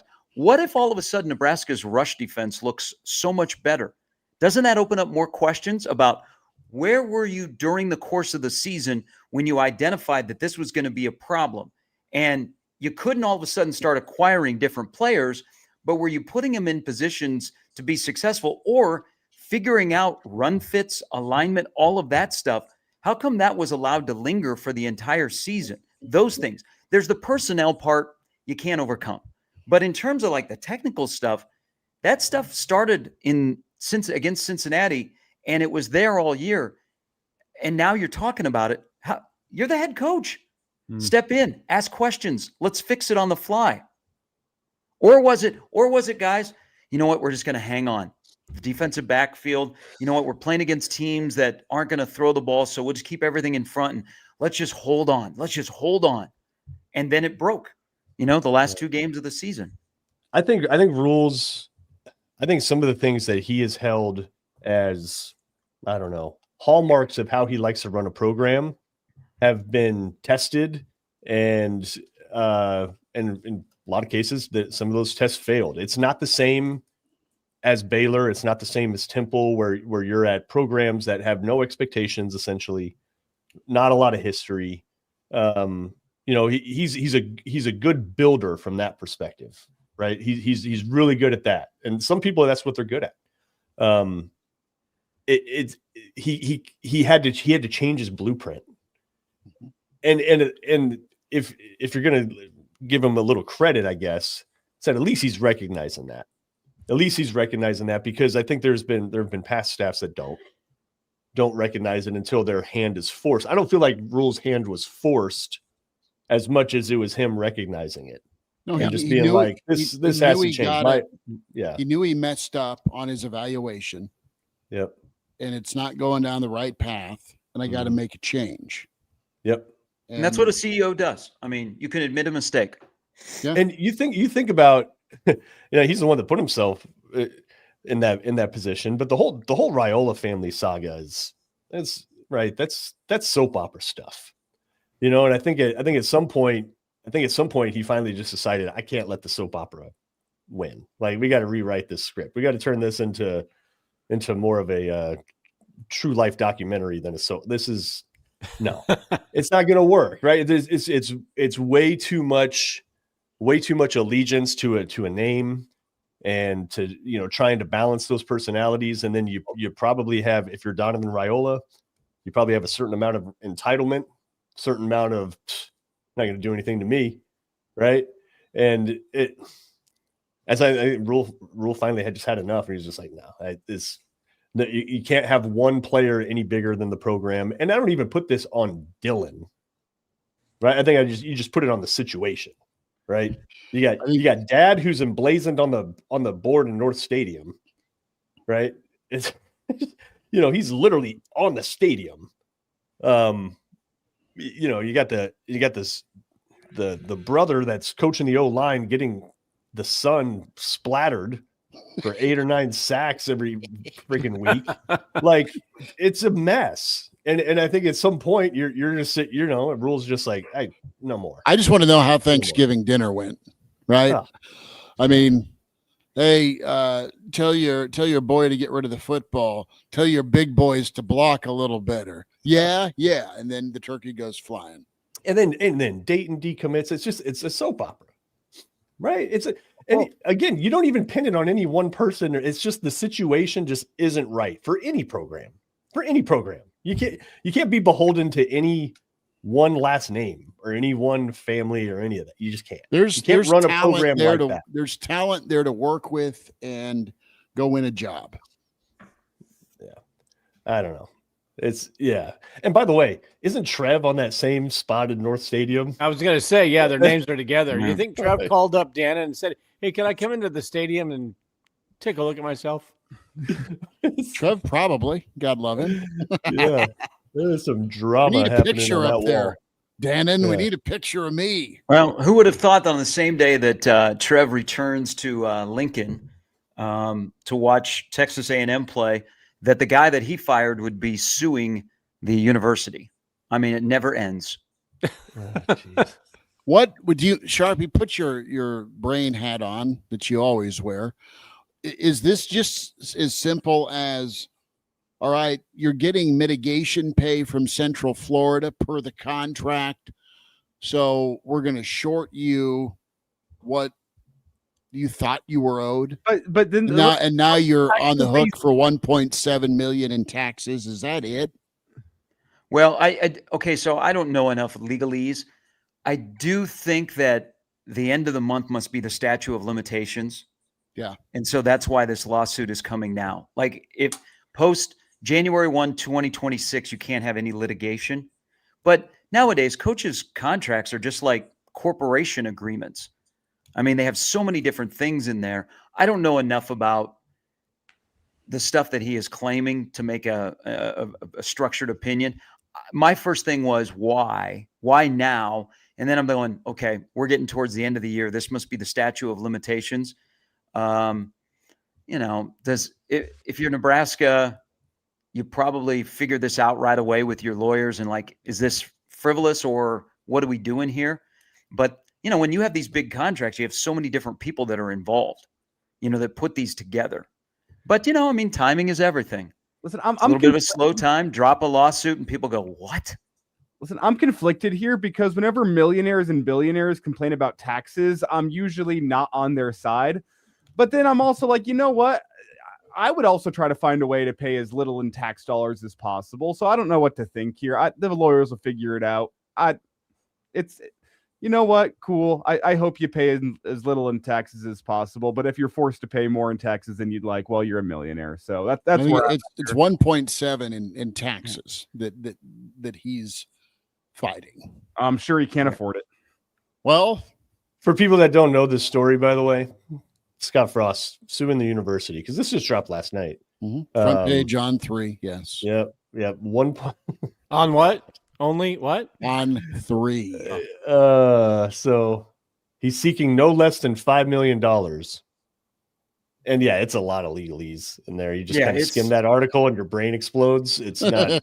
Well, the one I'll tell look you at it. a quick thing that stood out. If I'm and you guys have probably sifted through it a little bit more than me. So Nebraska did not have anything in his contract that if he got another job, Nebraska's buyout would lessen. I think I saw by that, by a certain time. Yeah, which would be kind of surprising. Damn it, that seems to be well, yeah. I mean, come on, to be honest, I'm not piling on Moose because he hired Fred Hoiberg. Good on us. Yeah. On him. Thank you. Well, Billy. whoever put this contract together, I hope that they have, they're in line and they can fight this, because you don't want this to linger, because it has nothing to do with should have Nebraska fired him or not. It's all stuff that we have no interest in. Okay. Well, but we have an interest because of the name, and that sticks around. On the day that the former athletic director who got applauded for hiring him and got scolded for leaving Nebraska is back in the Devaney Center. Is he back? Yeah, he was there last night. Texas He was actually he walked in the building. Yeah, he was talking with Dannon last night. Yeah, he's got. I missed that part of the coverage, and wow, there are a lot of people that there are a lot of when he is, he after he took the Texas A&M job before their home was done in College Station, he was living in Lincoln, running Texas A&M periodically. Quietly, he was living in Lincoln. There were a lot of people that were glad to see him back last night. I mean, it's not like it's not like he left disparaging Nebraska or anything. Can we all be adults and say he left Nebraska in a much better place than he found it? Much better place than he found it. He trimmed a lot of fat around that athletic department. He streamlined it. He set it up for a guy in Troy Dannon to come in and take over and make it easy. I appreciate his efforts while he was at Nebraska. The way in which he left was very Trev-esque, but he left the athletic department in a better place than he found it. Thank you, Trev. You've seen the success he's had now at Texas A&M. Hey, you wouldn't have an undefeated basketball team and both men's and women's, an undefeated volleyball team, Husker softball doing what it's doing. Rifles unbeaten. Don't forget people. 12-0. They beat Army. I mean, come on. Aside from football, Husker athletic department right now is absolutely killing it, and you do have Trev to thank for the success of all the sports not named football right now. And hey, football at least made a bowl game. He's like the athletic director equivalent of Lane Kiffin in terms of always finding a way to like have messy exits or just like stuff where you're just like, dude, you don't have to roll like that, But that's really what it is. Trev knew it was time to get on out, and he's done a hell of a job with A&M, and that's a headache to deal with as an athletic director down there with everybody being J.R. Ewing and J.R. Ewing's first cousin. Has Lane Kiffin ever left cleanly? No. Okay. What about basketball? Let's talk hoops. No, I think a lot of coaches and administrators don't know how to say goodbye. I mean, some say goodbye by threatening a person you're having an affair with. Some, they don't. They go out in the dark of the night. I think with Trev left the athletic department in a better spot, and he left a guy to come in that learned lessons for what maybe got in the way of Trev moving the athletic department forward. I mean, Nebraska athletics is in a really, really good spot. It's okay that Trev is back. I mean, he's supporting Texas A&M. He's the athletic director of Texas A&M. He hasn't publicly disparaged Nebraska. I think he'll always hold Nebraska a special place in his heart. Hell, the guy the guy who played here. The dude sacked Charlie Ward 3 times. All right. I mean, he's got my respect for that alone. You know what? He's not the athletic director of Nebraska, but he'll always be a Husker. And they've got an athletic director that people like. And you know what? It's fine. Charlie Ward was only sacked once the whole year. And then Trev with one arm got him 3 times. You remember how bad John Safi was, the official in that game. He was a Big East official. Trev tells the story that after the first or second time he hit Charlie Ward, he got the referee got in his face and he said, stop hitting him. And he was like, what? And the ref was like, stop hitting him like that. Like that? Yeah, but you remember, I mean, It's like you're throwing the fastball too fast. They can't hit it. Same crew that screwed Corey Dixon. Same crew that watched Lance Gray. William Floyd jump over the goal line, and he didn't have the football with him. Yeah. And then many years later, William Floyd goes, "Oh yeah, I fumbled, man. That was not a touch. Screw you. I was there. Who cares? Who cares if they won? They won the following 2 years, and then in '97, that team should have won that game as an underdog to Florida State. But I regress. Mm-hmm. Thank you. Hoops, are you taking the points or laying the points? Nebraska basketball. What is it? What's the spread? 8.5. Illinois is favored. Well, one thing I'll say here as we talk hoops, you know how many athletic directors would have moved on from Fred Hoiberg after year 3 at Nebraska? The patience Nebraska and Trev Alberts showed in keeping him around. Credit. They had to talk. They were adults. They communicated what's going wrong. What do you need to do? Here's what I think. I need to revamp how I'm winning or start winning. I need to revamp how I recruit. It's going to be about fit and culture over 5 stars and NBA draft picks. Well, Fred made the shift. There's so many people that think, hey, Bill, you hired Fred Hoiberg. It's still kind of unthinkable that Fred Hoiberg became the Nebraska basketball coach. And I know his perception right now is different than it was when he took the job at Nebraska. But the fact that you have him at the helm, pretty incredible. Thank you, Bill Moose. Trev Alberts to have the foresight to not get impatient after year 3 and keep him around. And then Dennis LeBlanc in his short term as athletic director to extend Fred Hoiberg. There's a lot of people to thank for this basketball program right now, but they're rolling. And sometimes you have to sit back and say, man, I cannot believe Fred Hoiberg of all people is the head coach at the University of Nebraska. Yes, and it's also wild to think that he's been at Nebraska now longer than he was at Iowa State as a head coach. I think we're finally getting Fred Hoiberg. Yep. You know, you've slowly seen it over the last couple of years because, you know, probably the dysfunction in football helped Fred because all the focus was on football and fixing football. That, you know, basketball was an outlet that played at PBA. Don't mind me. But then along the way, you know, Fred learned along the way that he couldn't do what he was doing in Ames with the roster construction. And, you know, he couldn't have knuckleheads. He had to have 5 to 7 guys that were in it for 5 as 1. You know, 11 as 1 is a big topic now with football. 5 as 1. I give credit to Fred. Midstream, he changed how he went about his business. He changed his staff a bit, and they have an identity. And look at, we are now getting what we thought when Nebraska hired Fred Hoiberg. That guy that we thought saw at Iowa State, we now have that guy on the sidelines at Nebraska. Well, and Sam has said that he said, my dad's finally got the team that he's always wanted at Nebraska. And part of that is to have some senior leadership that understands what his message is, that those guys can lead by example to those that they brought in. Look, it was really exciting when McGowan's committed to Nebraska. And that was, you know, Nebraska's going to have some type of an NBA program. They're going to bring in these guys. We all know they're going to be one and done guys, but that's what's going to happen here. It doesn't work. And to change gears and to figure out, okay, I need to do this. I need to send the bag man off to New York, where he's probably much more in his environment, and bring in, you know, a defensive coordinator who's going to help me implement what this vision is for what college basketball has to be at Nebraska and at the Big Ten. They got lucky with Rank Mast getting the right big man to transfer in. You know, Sam's done a great job in leading that team. You know, I think credit to Juwan Gary and Bryce Williams were really nice players that stuck around, and Gary's personality, and he was committed to playing defense. Yeah. And, you know, for that team the last couple of years to have his example, you know, remember that he got that injury, what was it, at Rutgers, where it was like that could be season ending, and he came back and he played. You know, I think Juwan Gary deserves a lot of credit for helping, you know, Fred get this defensive kind of mentality established. Berkay is not, I'm sorry, Gary, is not Juwan Gary, but he has that role where he's not trying to be ranked like he was last year. He's been given a role to maximize, and so far he is doing that. Yeah. And he's going to be a 7-13 guy, night in and night out. That is awesome. He doesn't have to shoot threes. But you know, I think Gary is a guy that has kind of set the stage too for what Nebraska is doing defensively.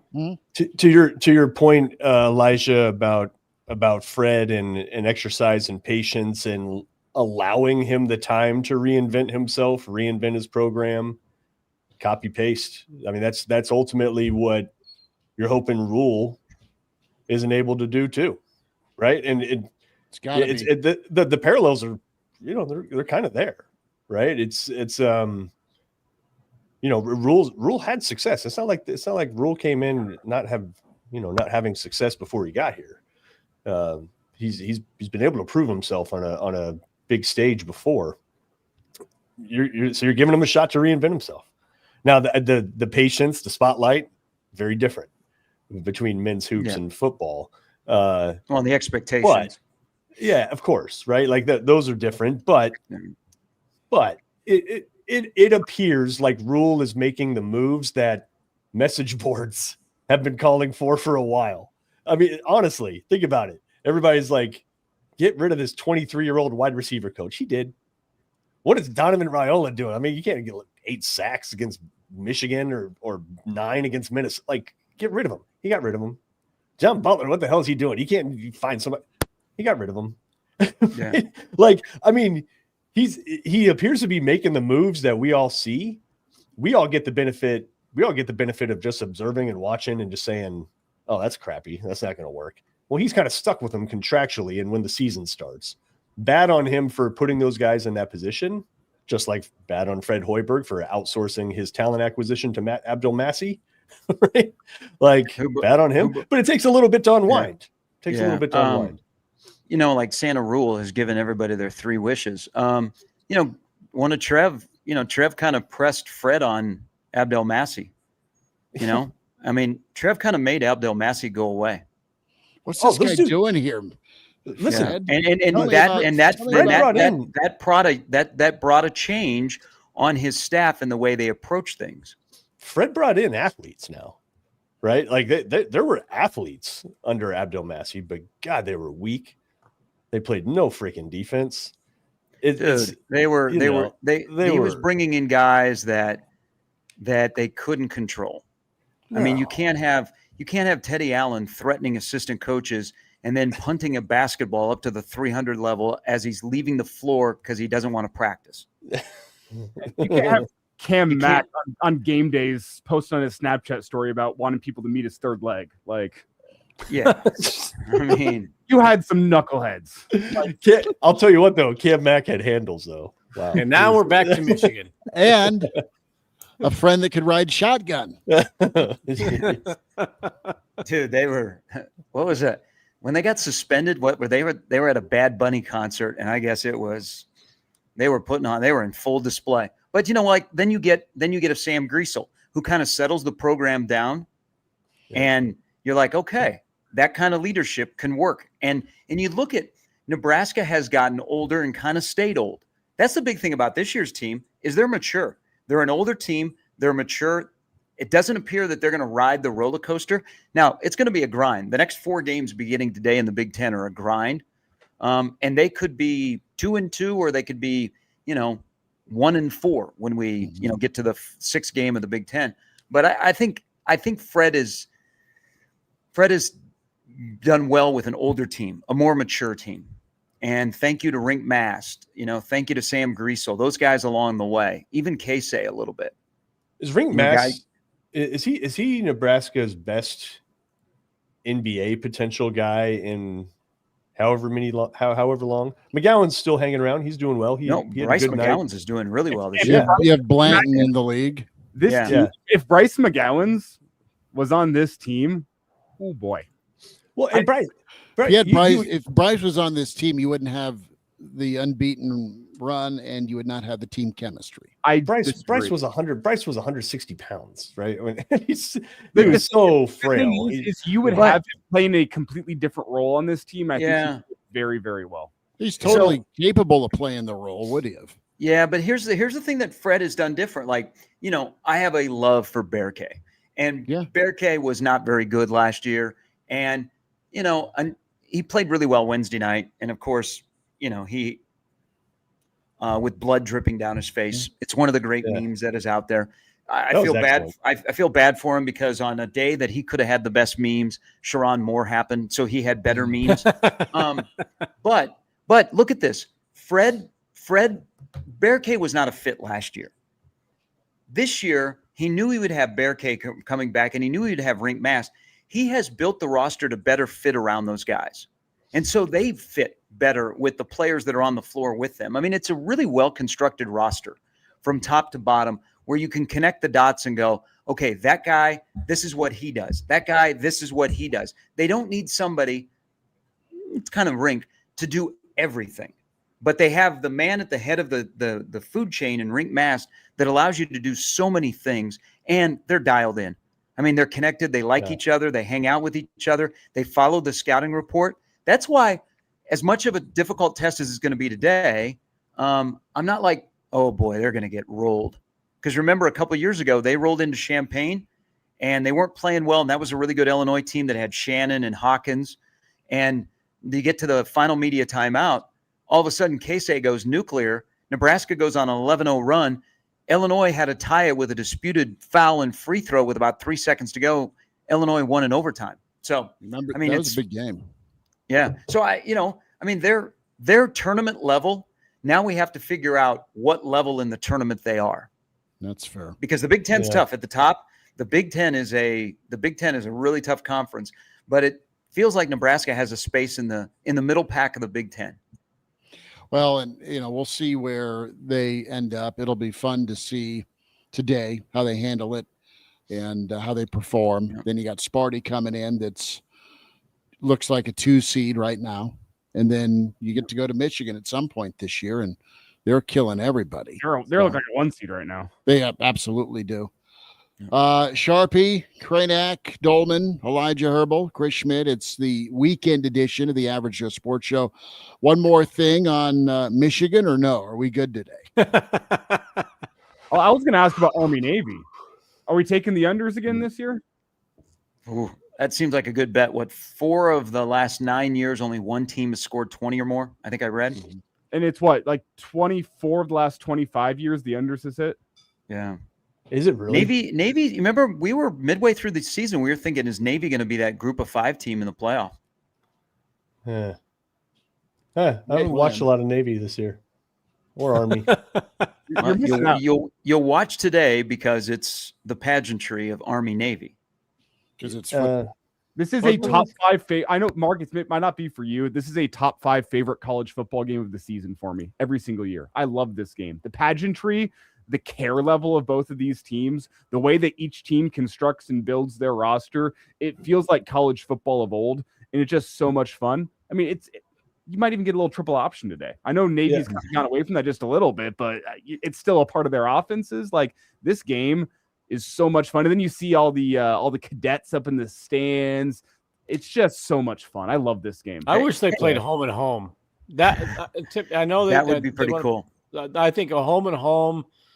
Yeah, one of the things on anybody's college football bucket list that I've been told throughout my career, and I've never had a chance to go do a game at Michie Stadium at West Point, but it's beautiful. I have been told by many, many people that it is one of the coolest things. You get up and you go for the parade of the cadets at like 6 a.m. or something, and it's all part of the game day, especially if it's a little later in fall where it's gray and misty, and it's just as awesome, scene that Hollywood can't create. It's like must see college football. Yeah. And I would love it if they'd play that game home and home and not in front of 70,000 at whatever stadium they're playing in Philly or Washington. I think that'd be pretty cool. As an Air Force brat, I'm just kind of like, whatever, Hey, whatever. Bill, you might remember this. So when Bill Byrne was here, and this is a bucket list for a lot of people to go see in person. But Bill Byrne, initially looked into, could Nebraska play at Army? Because he wanted fans to experience a trip up the Hudson River in the fall to go play Army. Yeah. And he looked at it briefly and financially, and there wasn't a ton of interest from Army. And I think there probably wasn't a deep interest from Nebraska football people, but he wanted it for the fans. But that would have been really, really cool. I just hope so. They're in Baltimore next year. the site is up in the air. Atlanta's bidding for it. You can't have Army Navy indoors. No, It has to be outside in the No. cold on the East Coast. Yep. Give it to me. Philly, Put it New in York. Giant Stadium. I say Philly, New York. Those are like the only places I really want to see it. Washington. Yeah. Gettysburg, just like put it in the middle of a field. Well, okay, If Washington had a stadium that wasn't falling apart, I'd love it. why don't we go crazy on this? Why don't we play it on an aircraft carrier?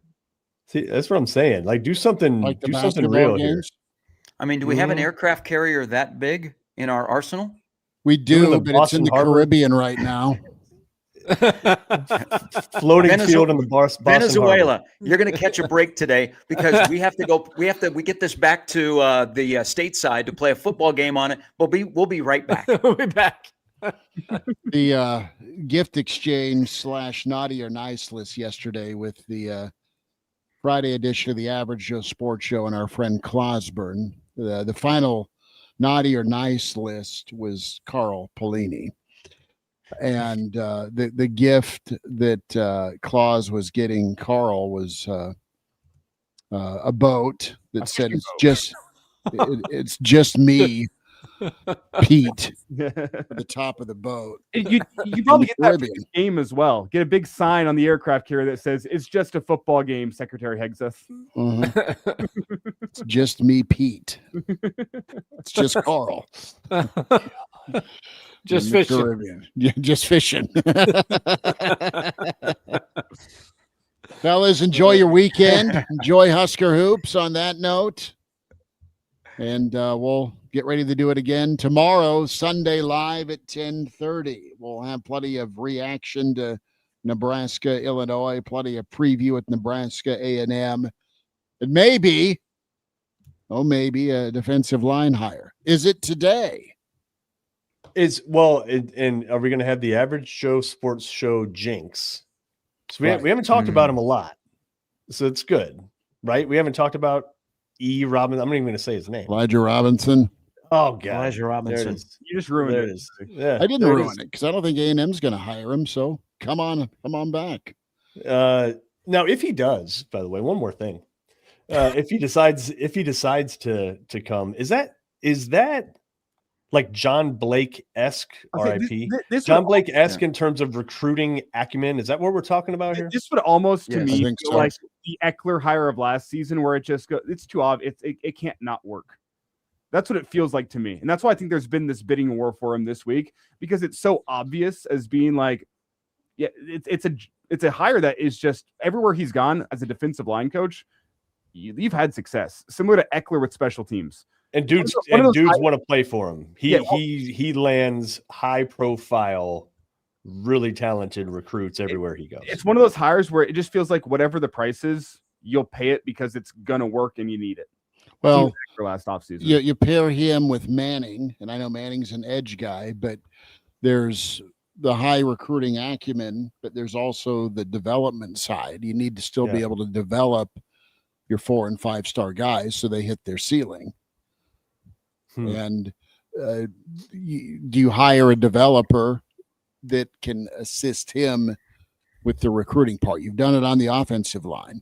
And I'm not saying he can't coach or develop, but that's the question mark with him. He can bring him in. Can he get him to play their best football? Do y'all believe that Nebraska's in a position financially to kind of bring in whoever they kind of need to bring in from the portal? And do you feel like you can see a sort of a 1-year turnaround based off of that Nebraska's not going to look? Nebraska got a couple guys, right? They, Pritchett and Winieri were big time gets. Spindler was right up there too. Winieri, or not Winieri, but Dane Key, and you brought in some guys. Is Nebraska now in a position financially to where that can even go up a level, to where you can get not just contributors at other teams, but just straight up stars? Are they like that? Are they like that now? I think they can do it. Do they pick right and get top level performance? Because Rule more or less said that he Nebraska was just kind of aced out of a few bidding wars last year that they just couldn't get into financially. They just weren't able to do it. I think But it appears from the contract. It appears from the contract extension, if you're to believe him, that there was some increased level of commitment. And I don't think it's that Nebraska couldn't compete financially. I think it's that you had to go overpay relative to other schools to get guys to be interested. You're still going to have to overpay. And you're still going to have to do that. And that's why you need added financial commitment, because look at Texas Tech. The guys that Texas Tech has on that defense, they're paying a lot more than a school like Ohio State or Oregon would have to pay to go get those guys. That's the reality of the situation. Nebraska has to go in and pay more than what your top level teams in college football will do, because guys need added reason. Hey, I could either go pay for a national championship for this sum of money, or I could go play at Nebraska for this sum of money. You got to pay more than what the national championship contenders are going to pay in order to build yourself into a national championship contender.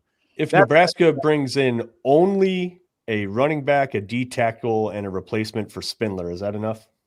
No, You got to be Indiana. You got to be Indiana and right with your additions, whether they're 3-star, 5-star. You got to be right, and they got to go play at a high level. It's Running back, obvious. D tackle, O-line, right? If there is one thing that you can have encouragement about, it's that your really top dollar positions, I think Nebraska feels all right about themselves, assuming you can keep Pritchett around. Left tackle, right tackle, that's a high dollar position. Rush end is a higher dollar position than a defensive tackle.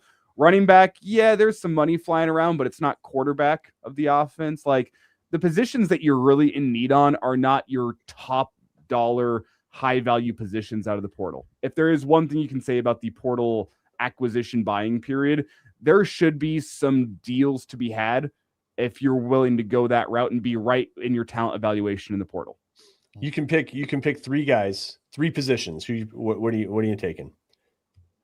For top end, big time contributors. You're gonna pull in running back, defensive tackle. Give me 2 defensive tackles and a running back.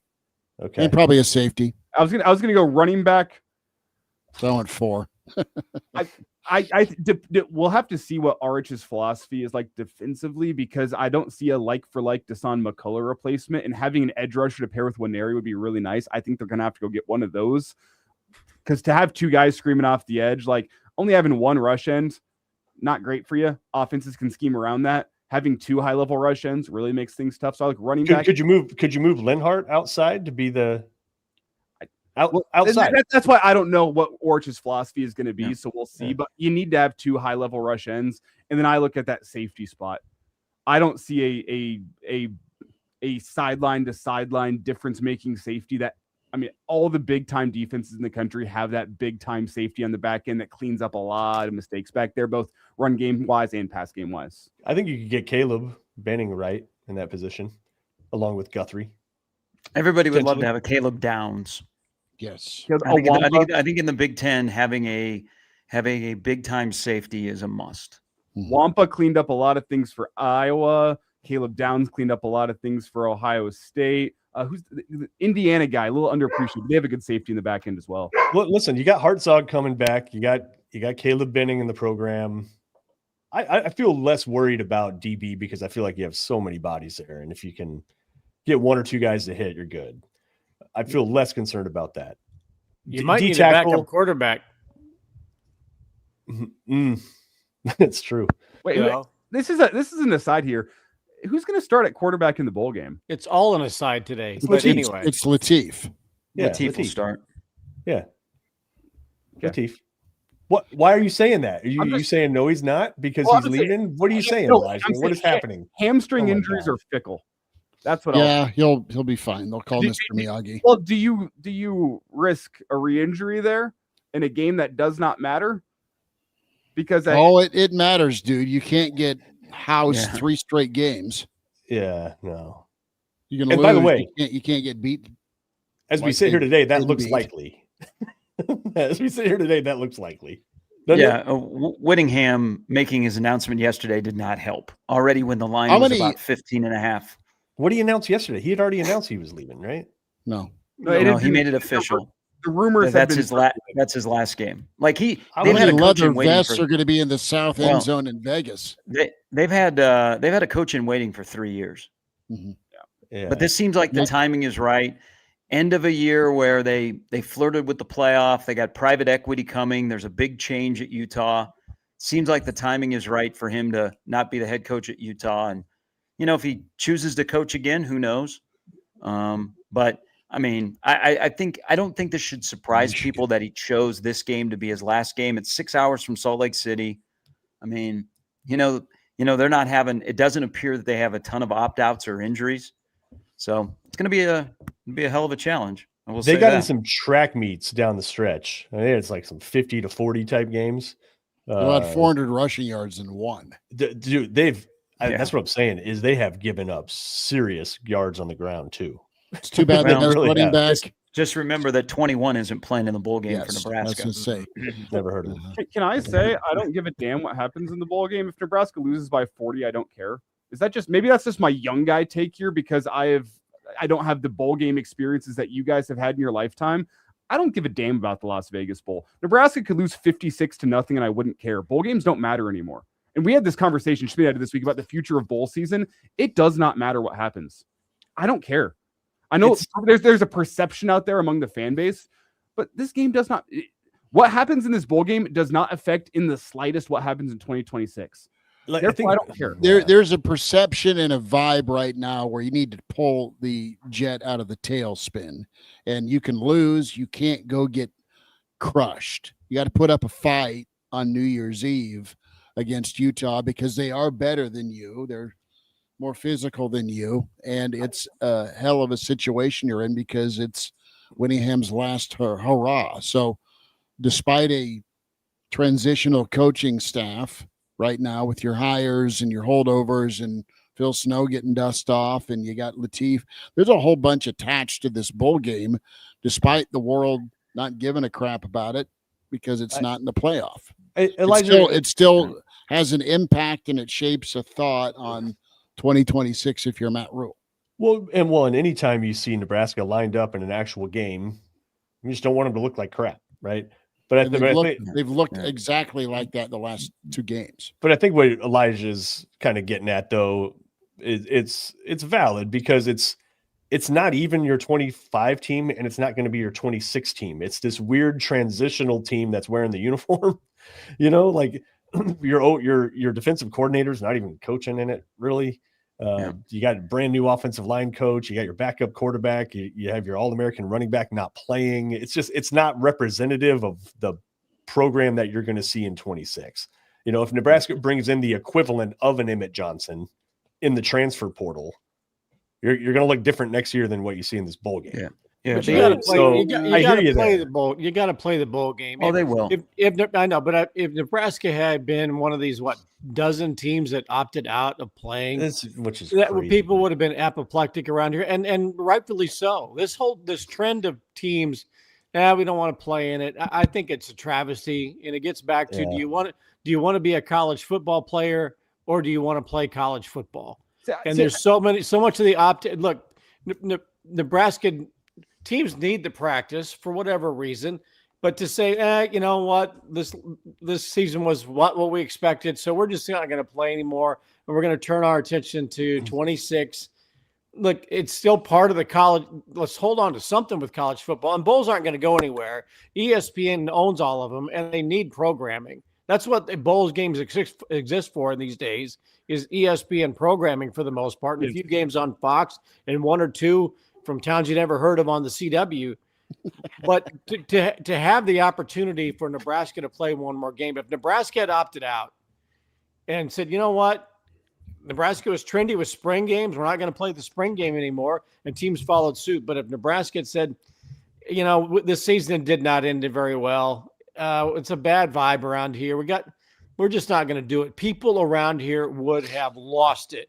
And then you come out and say, we need to have some more money to build this. No, not you. If there's an opportunity to play, maybe the COVID opt-out year, whatever, with Frost team, maybe that's understandable. I still think it's inexcusable. But Nebraska, if there's ever an opportunity to play a football game, Nebraska has to be on the field and play because people invest too much of their emotion into it with the fans and everything. It's part of the identity. To say we're not going to play because we don't feel like it would not be acceptable in this state. No, and I agree with you wholeheartedly. The issue is just the schedule of bowl games is broken with where it falls. If you're not in the playoff, it's you're in the back end. What December is right now for coaches, it's less about bowl prep and it's more about, hey, we're doing our transfer portal evaluations. We're looking ahead to next season. We're getting our coaching staff right. The coaching staff's main focus this month is not getting ready for a bowl game. I get that, but they're coaching football. So go coach a football game. Not. I know, Elijah. I know what you're saying, but I'm looking at this in the bigger picture. Like, we're here to coach football. So our job as football coaches is to figure out who's going to be on our roster for next year and what our scheduling is going to be. And it's like, there's a football game for you to go play. You got in the business to coach players to go play football games. And this is what I got tired of when I was working in the NBA. It was the guys just want to be NBA players. They don't actually want to play.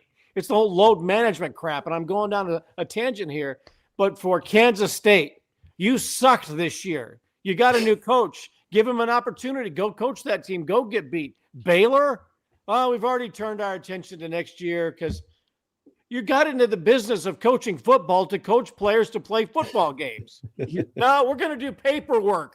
We're going to work on paperwork for the next 9 months because that's what we're going to go do. And we're not going to have a spring game either, because we don't want anybody to look at the players who are here to play football. So we're not going to play them so that nobody can see who they are. So we're just going to have these paper pushes for 9 months. Here's what I presented earlier this week. Play the freaking game. What I presented earlier this week, let's move bowl season to the first weekend of May. Let me adjust that.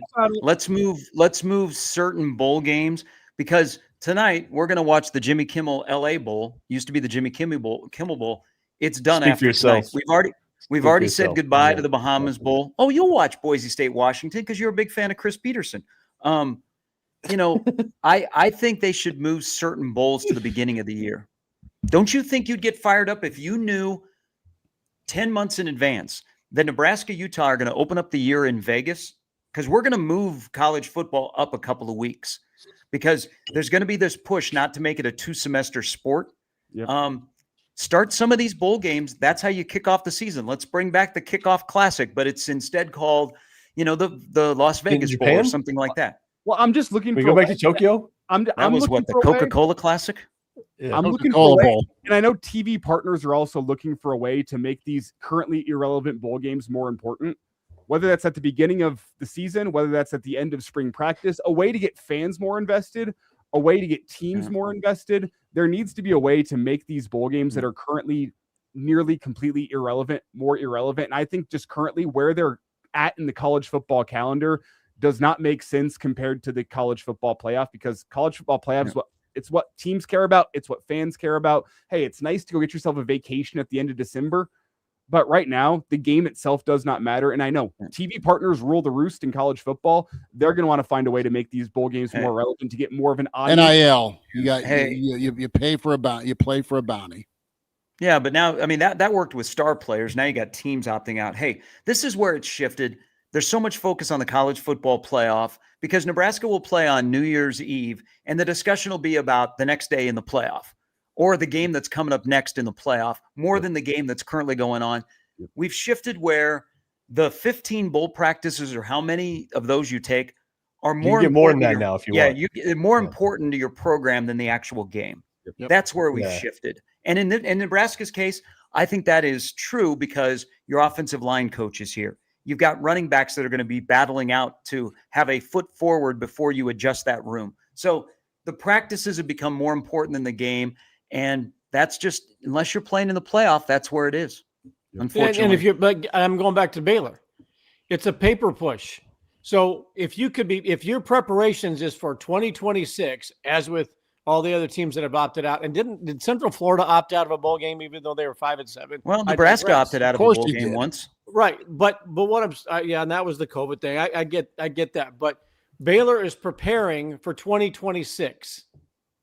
Why not practice for 2026 and evaluate the players that are in your program to see which ones are going to be able to help you? Because you're not going to have half those guys on your roster. I get that. Who gives a shit about practicing? But there's nothing better than getting on the field, practicing, teaching the game, developing players, and then seeing what you're going to have. Okay, these guys are going to go into the portal and all that. But to think that I got into the game of coaching football to paper push and figure out my roster for next year. Well, it's ridiculous. That's why I say I think it would be more valuable to have at the end of spring to have your 2026 roster in place. You get your practices for spring football, and then, hey, we get essentially a mock game here against a team that was relevant last year at the end of spring practice to get a better sense of what our team is heading into fall camp. I think coaches would find a bowl game at the end of spring practice a lot more valuable than a bowl game now. And that's the issue, is coaches don't see a value in having a game between a team that, as Mark said, it's not your 2025 roster. It's not your 2026 roster. It's this weird conglomeration of players that, were they valuable for you in 2025? Not really. Are they even going to be around in 2026? We don't know. It's where it currently is in the schedule just makes no damn sense. And that's why we're getting all these games of teams that don't care and teams that are opting out. It just don't make sense right now. I just hope they all get their studies done. That is Bill That's the Doleman, important Pride of Fairbury, Mark Kraynak. Yeah. And here's another great point. Your preseason rankings would have a little merit if you get a bowl game at the end of spring practice and you actually get some a context of how good a team can All be. right, that's Elijah Herbel, Gary Sharp, the Iron Smitty's Horse. got to go Chris find the Schmidt. dog again. Maybe. We will talk to you tomorrow, 10:30, Sunday live with the Average Joe Sports Show. Kraynak, you're invited. Oh yeah. Oh, cool. I'm gonna look for that link. That would be great. Potential Sammy Hoiberg, is that right?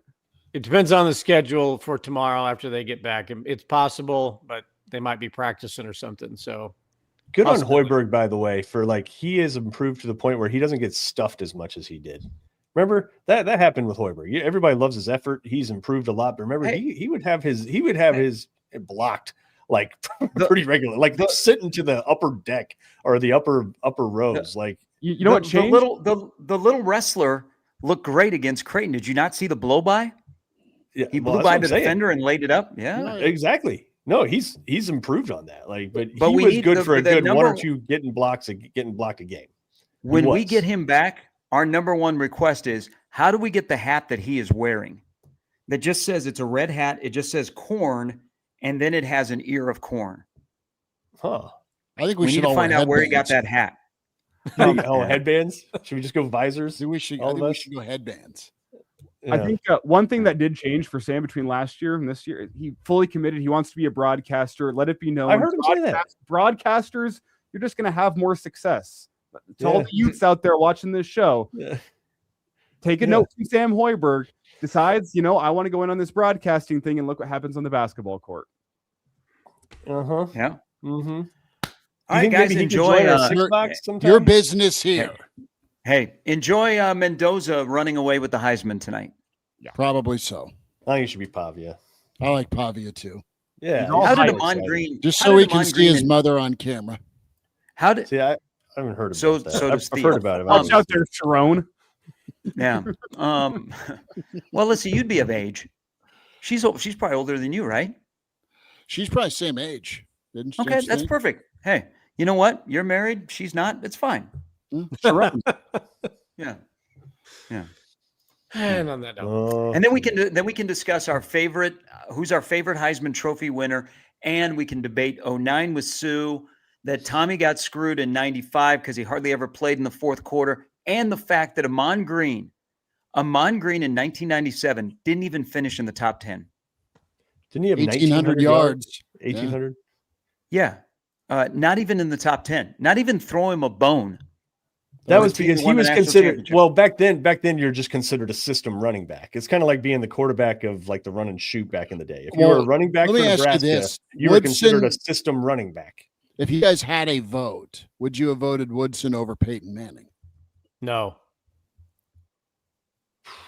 I'll always stand up for a I defensive loved player. Woodson. I know Woodson- he did more than just defense, but if you got Woodson was a great player who was a media creation. The media fell in love with the potential of having a defensive guy. No. What's loved Chuck Woodson and I'm Woodson. Desmond all day. Howard say about their beloved coach today? Dude, listen, I'm Woodson all day. Woodson was, dude, come on now. He was the best punt returner in the country.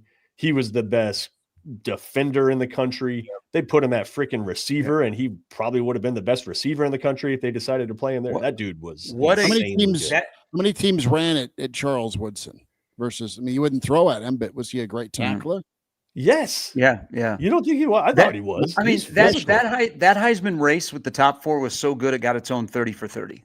Yeah, he wasn't because Dion. He wasn't Randy Moss. And that Ryan year. Leaf was in there as well, who had a monster year in '97. But the fact that Amon didn't even get like 10th, the 10th guy that year was Amos Zaraway of West Virginia. West Virginia running back. Oh Good my call. goodness. That Heisman race just underscores how terrible this year's Heisman race is. And I think we have to teams are playing harder and harder schedules than ever before. And there's more and more competent teams in college football than ever before with the money that's flowing in. But this race this year is lame. Look at Pavia's stats.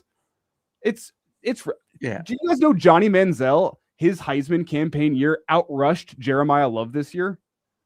Johnny Manziel had more rushing yards than Jeremiah Love, and he was a freaking quarterback. He had all his passing numbers on top of that. Hey, the Heisman race looked great in the preseason. Remember the names that were favorites? Nowhere to be found. Fernando Mendoza last year would have finished like 4th. Well, thankfully for next year's schedule, we won't see him. We'll see the other Mendoza. Nah, they'll find another portal guy. You don't think they'll have his brother? Isn't his brother his brother's the backup right now, right? Yeah. Didn't he come in when Mendoza went down at the beginning of the game the other night? Yeah. They'll go find another portal. Sharpie, be good. Have a good weekend. Talk to you tomorrow. Kraynak, appreciate you. Yeah. Elijah, What about be Archie? awesome. What about Bill? what about We'll Archie see you later Heisman for next year? basketball. All right. See you, boys. Start grading. I'm sorry, Mark. I got to get him prepped before my high school game this afternoon. We got to get out. We'll talk to you next time. Say it, Kraynak. Godspeed.